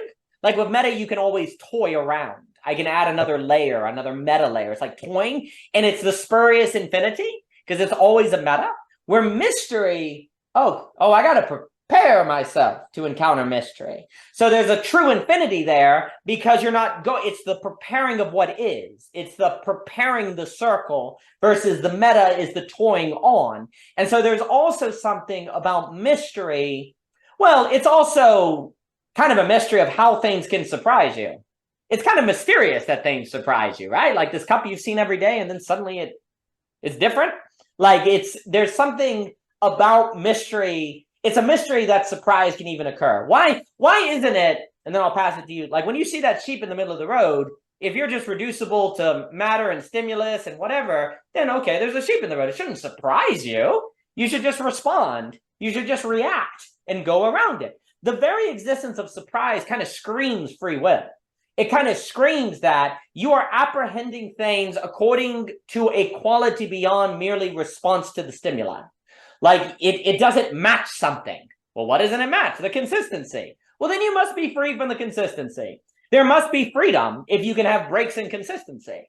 And the surprise is a kind of recognition that you are not reducible to the consistency because you recognize something alternative to the consistency. And the very fact that you can recognize something alternative to the consistency must mean you have a brain that can think alternative to the consistency and apprehend alternative to the consistency, which is like a glimmer of freedom before it falls back into what seems to just be causality. Like freedom is the thing that kind of glimmers and goes. It's like a surprise. Like, moments that kind of suggest the existence of freedom are in the surprise, which then, of course, suggests you only find freedom in God. You only find freedom in the conditioning to experience God, in the mystery, and these different things. So there's also something about freedom that comes forth. And maybe also that's the when it's like, because it's almost like too with Jacob, when he went for the first 7 years, there's kind of a like, well, maybe it was lust. But when he did it another 7 years, well, then it's a free choice. It's like, it feels much more free. and thus more meaningful. The return also feels more free. You could have just kept going, but the return, seeing that it's the same stimuli or it's going to lead to a consistency, like the fact that you stay with it suggests a will that is willing to stay with it. When you keep going from one new thing to the next, well, you're just dopamine, right? You're just excitement. So there's something about the return that screams freedom, the oh that screams freedom, and that it's the free then giving of existence. It's like God giving himself freely, that you are then participating in the image and likeness of that giving of the freedom that's coming forth as well. So I wonder if like there's something too that when Jacob does it again, that you really know it's a free act. And it thus becomes much more meaningful. In the same way that when you're surprised, when Abraham is surprised, then you're like, oh, well, then he really freely loves God, because this is what he expected. Like it suggests that you're truly giving yourself to it, like in the surprise. Like you're truly giving it to it because it can't just stimulate you or follow a kind of deterministic course because you're being surprised, which then is funny because the surprise beckons of you to gift. When you are surprised, it's like you're being called to gift yourself. You're being called to give yourself to the thing surprising you. And then that becomes a free act, which then, of course, is love again, because there's something about love that has a gifting to it that is found in the return, that is in a testament to the being prepared for the mystery in which things find their full existence.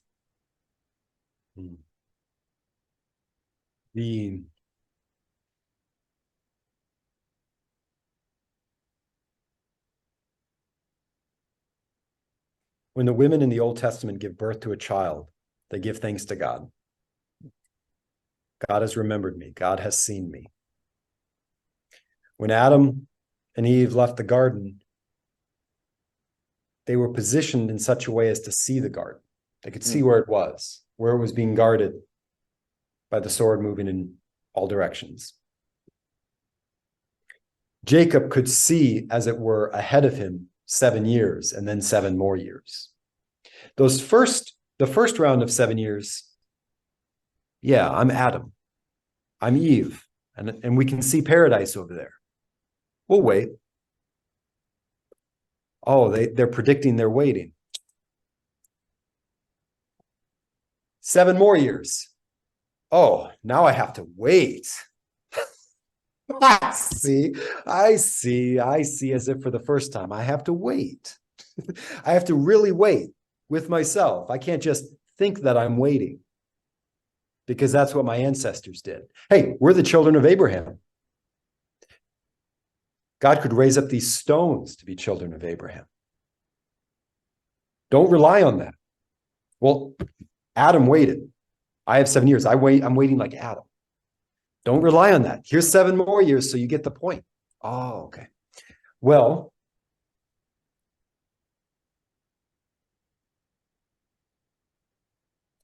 why did she have to keep coming back to the well in St. John's Gospel?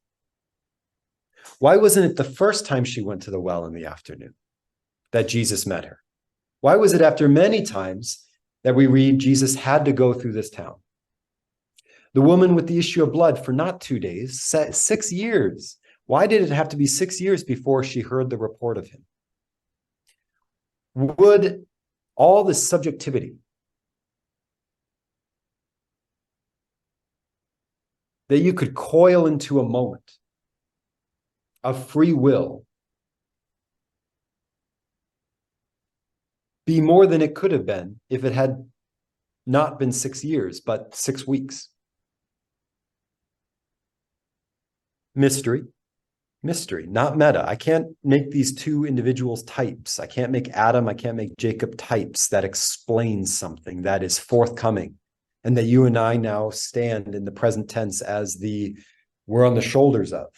That would be science in the bad propaganda, predicting the future, nothing to see here, don't look at the paparazzi. Instead, as St. Paul said somewhere, these things happen to them figuratively and were written down for our instruction, we who are at the end of the age. So we can acquire their virtues, as Saint Maximus said, without exchanging their names or their places with them. Okay. All right. So if I'm not going to be surprised by Jesus walking through the crowd, what will I be surprised by? And how will faith save me? Good question. Something I need to prepare for. And I better do it now because I don't believe in purgatory. So it's going to have to happen in this life. And if not now, when? It's going to have to happen now, not this life. It's not going to happen that. It cannot happen today. It has to happen this hour of today. You do not know the day or the hour when your master will return. Notice he says day and hour. He doesn't just say day. It's that important, the location. All right. Notice too, with the parable of the prodigal son, how the prodigal's movement, that return, is a recapitulation. Perhaps of the cosmos and all the people before and after the Passover, in this sense. I might be wrong here, but we could follow these elements together. He is given substance that he asks for. He leaves with the substance and spends the substance, loses the substance on prodigal living, loose living. All right, it goes in all these different directions. It's dispersed. Floods out. Leaks out everywhere. It then, curiously enough, says, and I think this is not an incidental detail, because I don't think there's much in the way of details as we understand them today. There's no minutia in the Bible, because so much is elision. I don't know the verb for this. An elision, what would be the verb for that? Elided? All those blank spaces to paint in. There are so many of them, because the surprise is more important than the consistency which we can assume, as we already have established. So in the verb I'm about to use, I think we need to hear some elements before the fall, namely Eve being presented to Adam and the two becoming one after leaving the father. Remember the commandment? He would leave his father and mother. In other words, not reunite with his parents, but honor them by leaving them and doing the return that you would think would be normal for a child to return to the parent, doing that return by returning to your wife or to your husband, which is interesting because when you do that, you receive what is not your parent, but a child. And now you are the parent that you left. Yeah, that's right. Which is a return to your wife each and every day, which is a return to your husband each and every day. None of which can happen without the consistency that undergirds a marriage and is not the same thing as dating. Dating is a young adult novel where everything that matters happens and is remembered in vivid detail. Oh, that was the day that marked when we were very passionate. And then this was the day when everything went downhill. And that was the day when he finally said goodbye. And these are the days that follow after, and I remember it. And all the other people are sort of mirrors that remind me of him. Dating is awful. There's no consistency. Metaphysical. Now, that young man, that prodigal who diffused his substance, it says, joined himself to a citizen of that land. Leave your father and mother and be joined to your wife. Now, it's not meaning the same thing as husband and wife, in my opinion, but it is there to sort of, oh, there's a precedent for this. He shouldn't have left paradise, his father's house.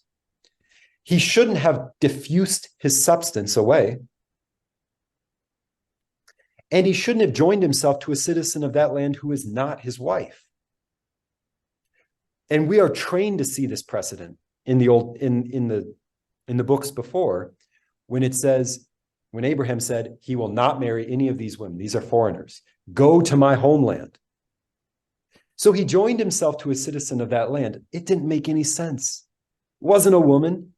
It wasn't one of our people. It was outside paradise. It couldn't truly be a joining. So many things are wrong here. And yet it's following the pattern, the biblical pattern, right?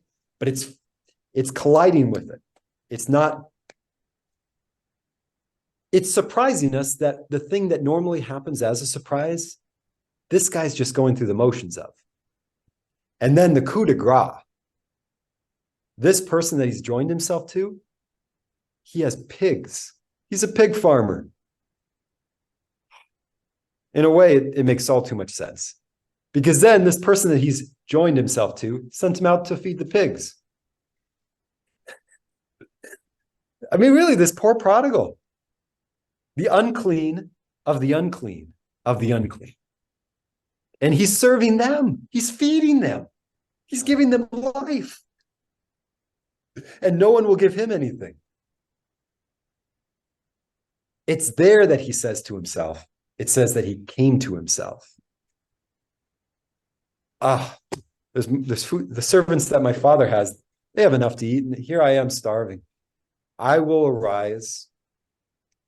Were you sleeping?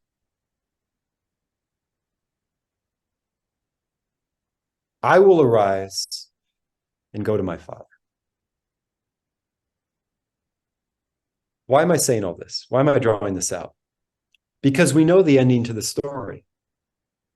So even though all those things are happening in diametrically the opposite direction of how we've been trained through precedent and case law and the Torah to believe that this should go, his father still ran to him and gave him the sandals, the robe, the ring. There was no probation. And he gave him the fatted calf. And he kissed him. He embraced him. The son didn't even do much reasoning. Give me my substance, let me go. Not good reasoning. I'll join myself to the citizen. I'll feed his pigs. Not good reasoning. I'll arise and go to my father. That's a start. But then, just as that woman who heard the report, he went there. He returned. That to me, I guess that's all. I guess that pleased his father, because his father also was prepared. This is so beautiful. His father was prepared to receive him. This is the thing about immortal life. I don't think it would be such a good thing if we did not have relations. In fact, I remember growing up, I was 7 or 8 years old, and someone told me, you're going to live forever. And I cried. Because all I saw when I heard that word was this long hallway of white floor.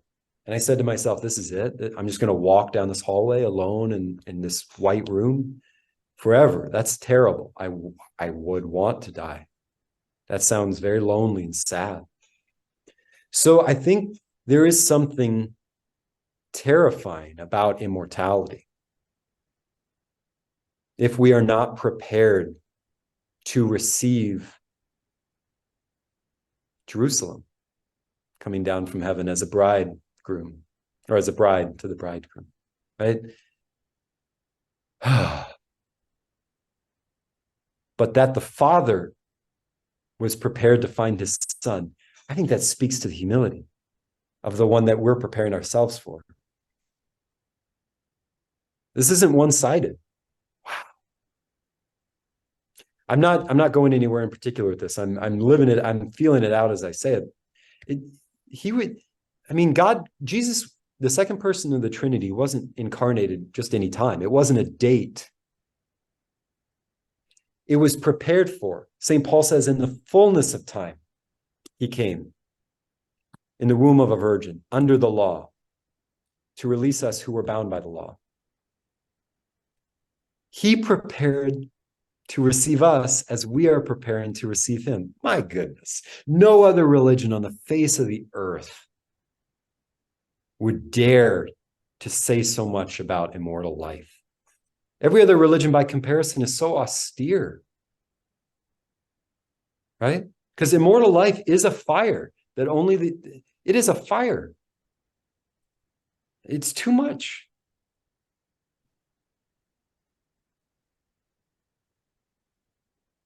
Well, I think this notion of God is surprising is critical. It's too much. God can surprise us. We can't predict him. He can show up. Goodness. I think the key also too on this note, so a few things come to mind. I really appreciate everything you were saying. The prodigal, that narrative shows that God's prepared for us no matter what we do. And that also then we're kind of like unprepared for God to always be prepared. And that's where we need to be like, to trust God is to be prepared that God is always prepared. And he shows us, though, that even if we're unprepared, he's still prepared. So the question is simply, what are we going to do? How are we going to condition ourselves? The ball's in our court in that sense. And so then that question is with us. I think also on that notion of, Jesus was prepared as the lamb to the slaughter so they could always be prepared for us. Because there's a way in which if God shows up on a cross, descends into hell, then he's gone through every possible situation that we can go through and can receive us no matter where we go. So he's always prepared for us wherever we are.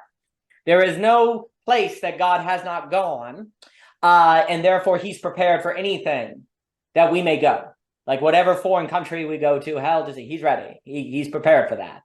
And so you have a God that's always prepared. We can't surprise God. He can surprise us. We can't surprise him. But this is the key in Christianity. God paid the price to always be prepared. It's not merely that God's all knowing and he's God, so he's prepared for everything because he looked at because the problem is we can actually predict us. Yes, he did not predict us. That's I think so important, because the problem is we can get this idea that God knows the natural laws, that God knows all of everything that the universe could throw at him and he's ready for it. But that leads in the direction of the kind of natural law stuff. That's not what we see. We see a God that's prepared for anything because he participated in everything. And I think that's a critical difference. Because God participated in everything. He's prepared for everything. Not because he knows the law or every possible reality of everything that can occur. No, God paid a price to be prepared for everything. And that's an act of love. That's a very different thing. I think also what you said about relation and eternity requiring relation, I think that's very true, because you can only have surprise from relation. I think eternity has the quality, it always has the quality of surprise. That's why it never turns into this hell. The problem with hell is there's no surprises. Hell is where there are no surprises. The worm dieth not. Yes. No surprise. There's no surprise. Eternity is an ever surprise. Wait a minute, God's coming down to earth? What? There's a surprise in this one with the New Jerusalem. Eternity will be experienced as always a flow state, a surprise, a kind of motion of life. And it will be relational because relations are always interesting. They always can surprise you. And so there's no boredom. And boredom is a quality of hell. Because, boredom is where you are not surprised. Boredom is, in a sense, the experience of creation that is most akin to non-existence. Therefore, sin. Boredom is the state that lacks the most mystery. I think also there's a funny thing that you were saying. What we see in the Prodigal, it's like to think about that Humean Hegel journey, is that we start in sameness, where everything is the same, common life. And for Hume, it's very important. You can't just stay in common life. You have to return to common life. And before I forget, I actually wanted to note on the merit you made. You can think of, like you were saying, with the wonderful example with the marriage, and you're participating in return. Like return is kind of, in a sense, re-participation. Like what you see in the marriage is you're re-participating and returning in a participation. So again, the return to common life does not mean you literally do the exact thing you used to do. It's a re-participation in a formal structure. Which when you're born, you are committed. You're committed by virtue of being embedded to it. But now the return requires a choosing of an embedded. That's why it's a re-participation. It's a re-participating in a commitment, therefore consistency and all the other things that we talked about. So I think that example is quite good. And it's almost like you start in sameness. Then when you leave home, you go to difference. But the only way you can get surprise is the re-participation. And what you see is kind of and it's almost like, again, it seems like you have to go on the journey, because until you experience difference, you can't know the difference between difference and surprise. So, we talked earlier, I've been saying that because I'm very interested on why the return is so needed. And it's like, because, if the prodigal son never leaves into difference, he can't be surprised by the father. Like the being surprised by the father kind of requires that doing something different, leaving, taking it, blowing the substance. Like, unfortunately, when you start in a good thing like Eden, or you start it, by definition, God's going to start us in a good thing.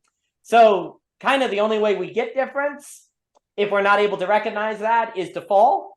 But then in God's grace, he's able to sublate that difference into surprise. So, we did fall. We all sin. We've all fallen into difference, per se. But God can negate, sublate that. New Jerusalem can be better than Eden, like we talk, and that's it, a greater Eden. But that's God's grace in the negation, sublation of difference, the sublation into surprise, which has this reparticipation. New Jerusalem is a reparticipation of Eden. It's not reducible to Eden, but there's a formal reparticipation at a kind of higher quality, at a different quality that comes into being. The other things that come to mind too is I think what difference, the revelation of difference too, is that life isn't what you expect.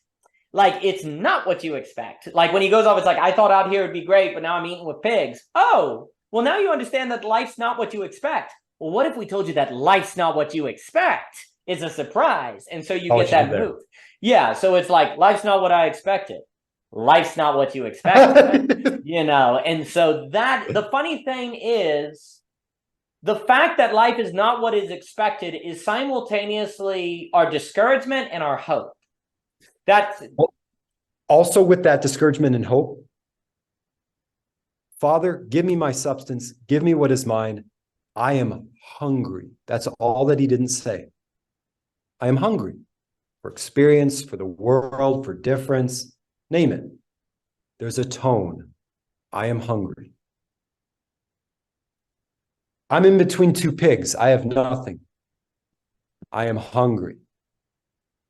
The first, I am hungry. The second, I am hungry. It's different. That's exactly one right. Drove him away. The other one drove him home. Oh, I think that's beautifully put, because there's a difference between I'm hungry difference and I'm hungry for reality to surprise me. I'm hungry for the quality of existence to be more like eternity. Therefore, I'm willing to condition myself and humble myself in the return to have that hunger met. And I think that is where desire then, that's the negation, sublation of desire for difference to desire for surprise. And when it's desire for surprise, now it's desire for existence, now it's desire for eternity, now it's the desire for God, desire for love, and so on and so forth. And now desire is fitted. Desire is no longer than being, desire leads you from sameness into difference, but then desire can bring you into surprise. But there is a conditioning and a humbling and a willingness to undergo those things as well. And it's almost like without desire, you couldn't get to surprise. And this might be why we require desire, is because desire, you wouldn't move to the return, you wouldn't move through the journey if there wasn't some compulsion, if there wasn't something pulling you. The issue is that what we ultimately desire is surprise, and we confuse it with difference. And the key is often we have to go through difference to realize that what we actually desire is quote unquote surprise. But then we have to accept that requires a certain humbling and conditioning and giving up our prediction and so on and so forth. So there's something about moving to desire as evidence of a need to be prepared for God to receive us. That desire of being received. Because I was also thinking about the freedom stuff we were talking about. Very often we'll talk about freedom to and freedom from, and desire tends to be situated within that. Desire to and desire from. But the key is, I think the third one is freedom before. That's the truest freedom. The freedom before mystery, the freedom before, freedom before love, freedom before things. And what we desire, we tend to get trapped between desire to, desire from, but really desire exists to desire before, on our knees before a quality of existence, desire of mystery, which is only found in the surprise. Because a surprise is truly before you. Oh, I didn't have any, a surprise is the most before thing there could possibly be. There's no preset category. There's no, it's here-ness. That's the philosopher's question. Why is there something rather than nothing? Why did God make the world? We stand before him surprised. Yes. Here I am. There's Abraham's, here I am. And then there's the question, here I am. Go ahead. Yeah, no, I think, there's a sense in which God created the world so that we could be surprised. I mean, so that we could have desire before. And there's a way, and so there's a few things. So there's also a way in which when we talk about the return, the movement, you have to have, it's consistency is a kind of gift so that you can recognize the miracle and also care for it.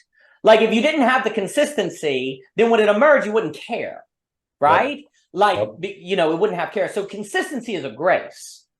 And I think it's a grace that makes possible the recognition and care of the miraculous or God himself, like existence itself. And so there's a way instead, like really, for me, the key that like, instead of talking about natural laws, the Christian especially should talk about natural grace. Like the universe is bound by a kind of natural grace. The consistency is a grace. The reason why tomorrow tends to be like today is not a law, but because of a grace, right? And so it's kind of like we still talk, like it's almost like we're still living according to the law, not according to grace in our way of thinking about the universe. Which then it's like if we think about the consistency as a grace, following a grace because it is the consistency that makes possible the recognition and caring of the miraculous, ergo love, ergo surprise. Well, then the thing is, the reason why I think natural grace versus natural law can be helpful is because when it's a law, you just take it for granted. Oh, it's, you know, okay. Of course there's a law. Like, you know, God had to make laws, right? But if it's a grace, oh, it's a God giving himself so that I can then recognize him when he surprises me. Like God gives himself so that I can recognize him when he surprises me. So there's a natural grace versus natural law. So the field that the older brother was in, I will talk about in a second. But to your point about the natural grace and natural law, think of the 99 sheep. And where was the one? Oh yeah, this is the parable of the lost sheep. So Jesus, in speaking to the Pharisees who said, why is he running after sinners? Says to them, and I think that this is part of the surprise that God loves us. He is the only friend of man, the lover of mankind, the lover of the human. We look at sheep, and unlike the rose of Sharon, the rose among thorns, or one of the other erotic lines from Song of Songs, instead of looking at such an individual and seeing a value which makes no sense, except to the one who sees it, to the one who is committed to seeing the consistent qualities that consistently show up as a grace to him or to her from that particular other, without the sentimentality, which is a miracle, because there would be no other way to evoke it in another person except rhetorically through sentimentality. That's how romance novels work. But when you have the miracle, you don't have the romance. You have knowledge. Maybe that's one of the reasons why the Bible talks about knowledge in that case. All right, it's a peculiar thing. With that said, as preparatory, he leaves the 99 sheep because we as humans, we might see the bundle of sheep, or at least the Pharisees saw the bundle of sheep as, unlike the rose of Sharon, somewhere in that pile of sheep congregating, there's the sheep somewhere in there. I don't know where. It all looks the same to me. I don't really get it. I just show up for work. They say, watch the sheep. I see some white sheep. They're sheep. Fortunately, they're around each other most of the time, so I can walk around them. I don't have to do too much. I look at them. There's a lot of looking at going on here. So if one leaves, well, if I go after the one, a wolf might come for the many, and I'll lose more of these sheep. But if one's gone, the owner won't know, because that's one. He'll just see what I see, which is all these sheep, and somewhere in there is the sheep. So he'll probably just see the sheep. He won't see the thorns and say, where did you take my flower? He'll just see all the flowers. But instead, since Christ sees the sheep, he goes after the lost sheep, knowing that no wolf will come and take the others, because all he sees is the one sheep. He sees the one without losing the many. This is love.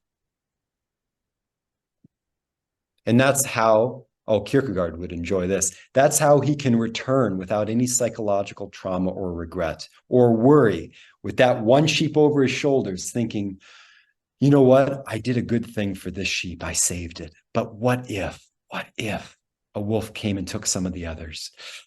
It'll make me a little sad and distressed, because this sheep, I'm going to keep it from the sheep. It will never know that I went to such great lengths to save it. It won't know that other sheep had to pay the price for this one and my love for it. None of that sentimentality. None of that human calculation, all too human calculation. It says he came back rejoicing. I know I'm stressing this point, but it says he came back rejoicing. There was no psychology. And I think that's part of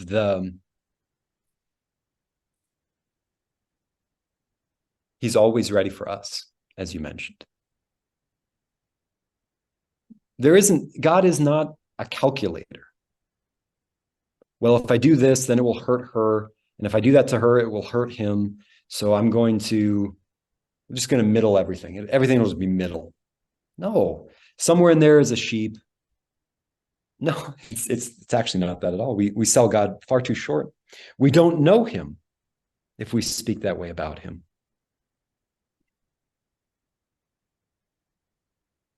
I think that's very well put. It would be a mistake to associate God with an effective altruist and a utilitarian, which I think is the temptation. You see the prodigal son, the father is running out there, lifting his skirt, which is a humiliation, doing all these different things. God is just raptured with us in a way. He's just coming. He's not thinking there's a way in which I think that's a very good example you made with the one sheep. What it shows is that God is a bit like Peter. Peter's just jumping out of the boat.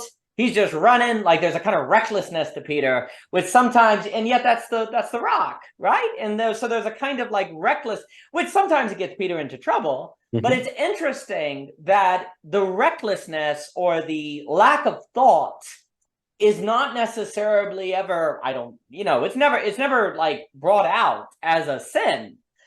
In fact, there's something important about that. Now, again, one has to, be careful not to jump off a cliff or something, but that sort of willingness, because it's almost like in a world where the surprise is existence, then the most existent action is the throwing yourself to. Like, because that's kind of a thought, like the surprise cannot be fit into a thought calculus ahead of time.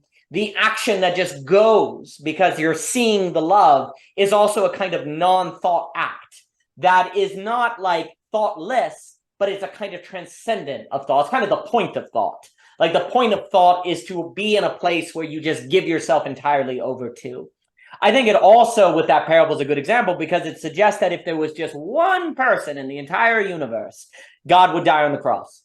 Like, if there was just one person in the entire universe that fallen, that God so loved the world that he would give his only son. So the parable also suggests that as well. And I think also it suggests that Jesus is coming for us, because it also suggests to me that, like, the other 99 sheep, if you grant me some anthropomorphic, like, are sitting back, is like, he doesn't care about us. That dude's going for the one. He doesn't care about us. We thought we knew what this guy would do, that we predicted he'd always look after us. And there he's off after the one, right? And it also suggests, though, that you got all the Pharisees and Sadducees sitting back as the 99 going, what's that guy doing? And it's interesting because it kind of suggests that God, in order to save us all, had to do that which would look crazy to the majority. Like it had to surprise. Like it's like God's going to go for the one. Which what if the one goes off and does stuff outside the law? What if the one does all this stuff that doesn't match our religion? Well, I'm going to go for them. What? That's not right. And so there's a kind of way in which that parable suggests a certain dynamic that was necessary if God was going to be prepared for everyone in every possible condition. Like for God to be prepared for everyone in every possible condition would suggest that he would have to even follow the condition where one is separated from all 100 billion people in history, if you will, and he'll also go for that one. And the 100 billion people, which is too high of a number, but granted to me, they're looking and it's like, what is God doing? He's going after the one stupid sheep. That sheep had it coming. That sheep had it coming. Like he went off. We had the law. That sheep didn't follow it. The prodigal son left the house, had everything he wanted, basically told his dad that he wished he was dead. When he said, give me the inheritance, you're basically saying, I wish you were dead. And you went for them? God, are you outside your mind? And you see, in a funny way, perhaps there is no more surprising act that God can do than seeming like he's outside of his mind. Like that is the most surprising thing God can do. Yet that most surprising thing that God can do is in a sense necessary for God to be participatorily prepared for every possible thing that human beings could do, so that he's always prepared to receive us. And so that parable sort of suggests that God's prepared for that. And he's also prepared to do that if only one person in all of history does it, and God has to go for them while the rest of everyone that was ever created watches and thinks God is outside of his mind. Because just like Peter is jumping out the boat, there goes Peter. He's kind of crazy. He's jumping out. God's like, yeah, I do that too, actually. And it's like, are you crazy, God? And he's like, yeah, I guess. Well, I mean, that dynamic is captured like the net with fish in St. Paul when he says to husband and wives, while also speaking to the relation between the church as body and Christ. This is a mystery, but I'm talking about the church. He says, the two will serve one another. And he admonishes them, he encourages them. Compete to serve one another. Compete with one another on this new basis. Not as, I'm the Roman man, I'm the autocrat here.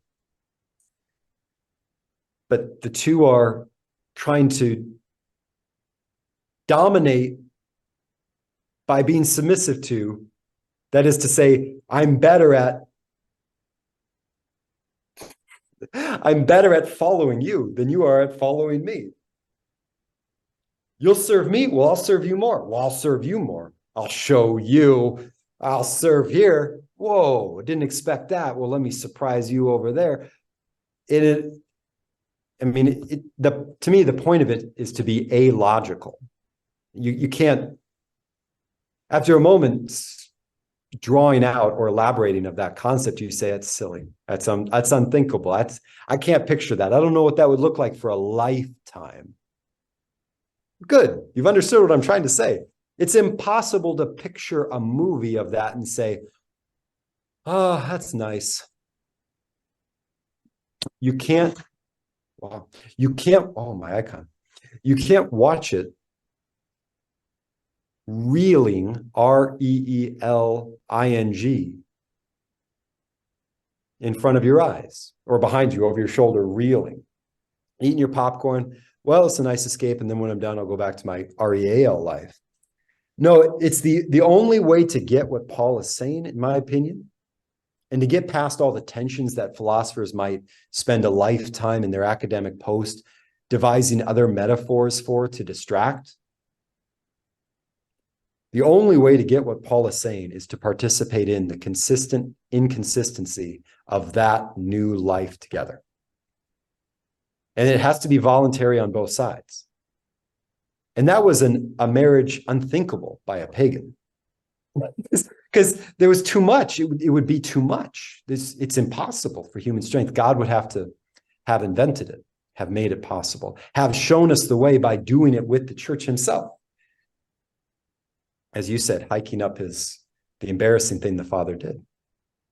Now, to meet his son who already was in humiliation. Wow, I never thought of it that way, Daniel. Here his son comes in humiliation.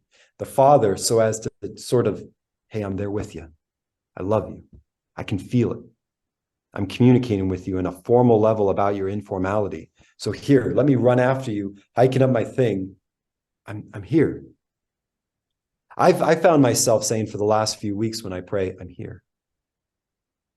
Very important, because if I'm not there, then who's praying? And one other thing, because he treats the one as quote unquote more important than the 99, it just might happen that some of the 99 get jealous in a spiritually beneficial way, so that they begin to open their heart to the Father. But also notice this, the good son, the young son, the one who repents, says to his father, I am not worthy. Now, I think we have to get past something that has been inculcated in the West since Protestants and before that, with many wars. We are unworthy. What does that mean? And what does that not mean? I don't think it means anything psychologically in the way in which we use the DSM-R, right? I don't think it means I'm dirty and filthy and who would want me. Now, we can quote a prophet who might have used that language, but we have to remember he was talking to a people who were in a convention, had a custom, and thought they were doing one thing, and he wanted to show them you're going in the opposite direction from where you're thinking. There was, I would say, shock value intended for them. But if we take that as a principle of medicine and say, well, that's just he's offering us a psychological window into the human condition, I would say, hit the brakes. I don't think God wants me to have negative self-talk to remind myself of my unworthiness. That doesn't seem to, I come back to that word, healing. I don't think that heals. All right. Still, the younger son says, I am unworthy to be called your son. What do we understand by his use of the word? And why would that be helpful when he is his son? How can you be naturally the son and yet consider yourself unworthy and that not be harmful? And i.e. not have the psychological baggage of trauma. Do you see how I'm formulating the question?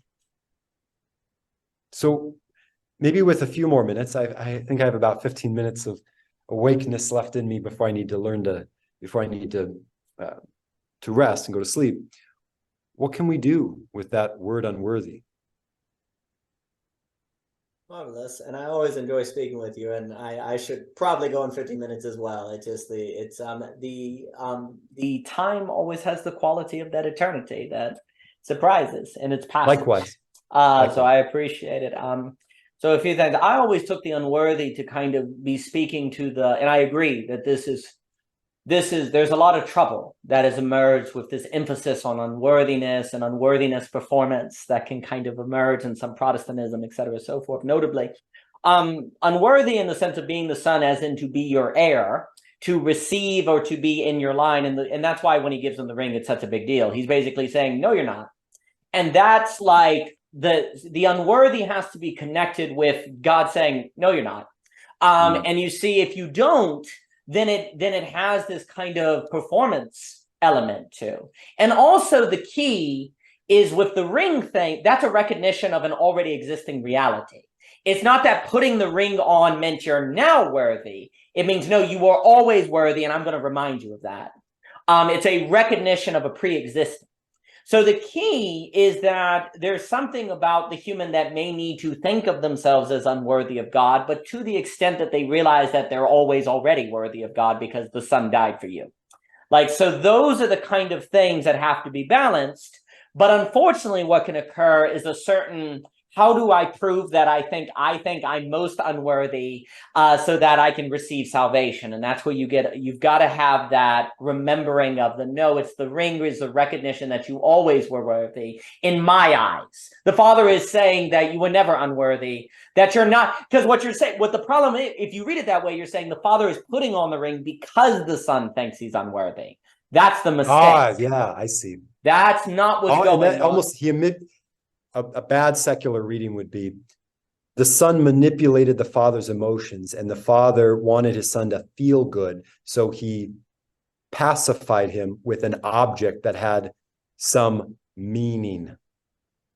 That's exactly right. And so that bad secular reading. And so what ends up happening, you get this notion of, if I say I'm unworthy, then I'll get the ring. No, the key is to understand the ring is saying you're wrong about yourself. Like, that is how we have to understand it. And if we have a causal interpretation of the unworthy, we get a lot of trouble.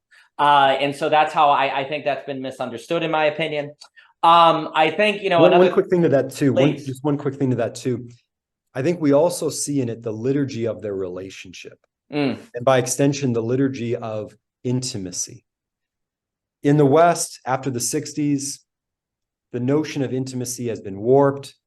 The more spread out, the better. No, because when you do that, you lose the give and take and the allowance for space. What do I mean by that? Just as you said with the causal bit, people can talk to themselves, and they can fill their minds with fantasy, and they can make themselves feel certain ways, especially if they can turn phrases quickly. They can go 6 different registers with 16 different personalities and have a novel that no one's ever read because they're talking to themselves and they're quite entertained. The way out of that is to see that the other person has something to say. And what they say matters because the relationship is a free act between 2 consenting persons that has real consistency underneath. Father and son, natural relation, real consistency. But every word doesn't define them. Every word, just like in law and in cases that judges decide, every single word is interpretable because no word is the person. Every single word is a locution and act that, in order to survive in the future, has to be continuously, consistently reconstituted by the embodiment of the politic, of the jury, of the plaintiff, of the judge. Otherwise, it doesn't exist anymore. That's how relationships matter. It freely is returning, freely, as you said, reconnecting and recommitting.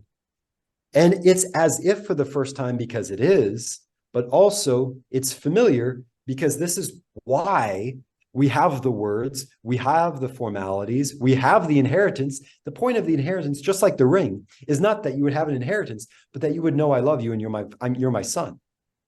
And being my son means something. It doesn't just mean, hey, I call you a tree, you're a rock, you're my son. No, the son means something because I love you. And this inheritance shows that I love you. It's not about the inheritance. It's not about some word. It's about all those things between us. We will experience difference one way or the other, outside the house or in the house. Yep. I will experience difference in a marriage or not in a marriage. But I think it would be better to experience the differences in the commitments that God has made possible. Right. That will feel better. It will be better. I think, well, that gets to the herd thing, because it's better to experience it within what God said versus not. You'll still experience it even if not, but it would be better to be following what is you've heard, what God said. Don't have to, but there's a mercy, there's an invitation in the hearing. I think also, I think on the unworthy stuff too, it's much more, generally speaking, it's better to think in language, not of unworthy of, but more like I can't, I shouldn't.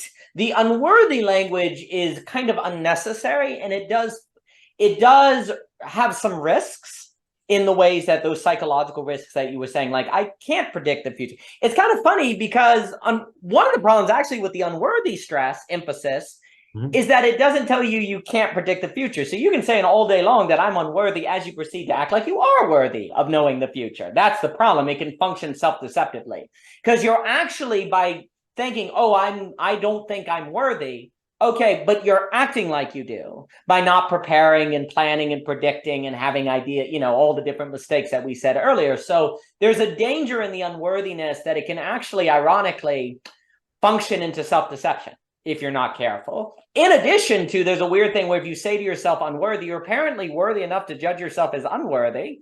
That's interesting. There's a mistake going on there. The other thing I was going to say too, as we come on the close, is that I think also with him running to the Son, there's a humiliation. There's also a humiliation in the shepherd going for the one. So he goes for the one, and he comes back, and he's like, "What were you thinking?" Oh, you're right. Because I love this sheep. Really? Okay, you left those other sheep. So there's a humiliation that the shepherd has to face in going for the one. Likewise, there's a humiliation in God showing up as Jesus. It's like, "Hey, everyone," and the Sadducees and Pharisees like, "What are you doing?" "Well, here I am. I'm here for the one." "Really? Okay. Yeah, all right." So there's a humiliation that kind of comes in Yahweh showing up as the Son because he's here for the one. And it's like Peter. And the key, I think you pointed at something really important, is that God doesn't think in terms of comparison. He doesn't go, "This one is better than the 99. The logic of God is that recklessness in a way, that going, that he just goes. He's coming for the one. He's giving himself over entirely. Like if you went to your wife and said, "I compared you with all the other women, and that's why I love you, and you're better than all the other women." The wife's like, "Oh, that's why you love me, because you compared me with all the others." Okay, so you can reduce me to a comparison, right? No, it's like, I love you because it's a giving that you can make a choice without a comparison. But the problem is the human brain thinks that's irresponsible and irrational. Yes, it's non-rational. And the whole point of rationality is to create a consistency that makes non-rationality meaningful. And this is the kind of thing too. It's like logic. Why does logic exist? So that when the non-logical occurs, it's meaningful to you. Why is there consistency in nature? So that when the miraculous occurs, it's intelligible to you as a miracle. And so when God goes forth for the one, what it does is makes God's love insanely meaningful. That it would require the 99 for that to have that meaning, to have that surprise, to have it be pure giving. The only way you can have a God that you can understand in terms of a surprise of pure giving, if it's the kind of God who would make a choice without comparison. That cannot be compared. And so God is not comparable because God does things that don't entail comparison, because they cannot be compared, because they are the pure giving, the pure choice of his love in that radically free act. And it is free from comparison. And say, well, that's not logical. Yes, because logic exists so you can recognize this as non-logical. Well, that's not rational. Yes, because rationality exists so that you can recognize what I'm doing as non-rational. Well, that doesn't follow any natural law. No, because natural law exists as a natural grace so that you can recognize this as a great surprise. The consistency of reality is given so that we may recognize God. And if you did not have that consistency, you could not recognize God, nor his quality, nor his character. And so those things are given us to that. I mean, there's a way, where it's almost like, another thing I was going to say as we come up is that the point of metaphysics, going back to Aristotle, metaphysics exists to make physics miraculous. Like metaphysics exists so that we can see physics miraculously, but that requires us going, how is that thing the same even though there's only changing? There's a miracle, right? So logic exists so that we can recognize the miraculous. Laws, natural laws, quote unquote, exist so we can recognize the miraculous. And you can say that, God had to show up in through the Torah. He had to create a laws. The law had to exist so that you could recognize grace. There had to be a tradition that was consistent so that a surprise could occur. That was meaningfully a surprise. But of course, it's like, wow, but it had to genuinely be a surprise. That's the rub. God finds himself as like, well, the only existence is surprise. So I have to create creation in a manner so that there can be surprise. And so creation has to be conditioned as such, and then we condition to receive it. I mean, there's a way in which the consistency of creation is to be a cradle for surprise. one thinks of a kind of manger even, that creation has to be, the consistency has to be a manger so that it can receive the babe, so that God can show up as a baby, so that God can kind of be a surprise as we approach this season. And so, again, what that then does, if that is all true, and we can think of consistency not as consistent because it had to be following some sort of law, but because it is consistent at a grace so that we can recognize the miraculous, then part of our role in life is not to predict the future, but to be prepared to recognize the surprise, to be prepared for when God shows up as a baby, to be prepared for a God that's ready to receive us no matter what we do, and to live accordingly, which would just mean that on this day, choose life. Exactly. I'm very inspired by those words. Yes. I always enjoy speaking with you, Matthew. Oh, you too, Daniel. Thank you, sir.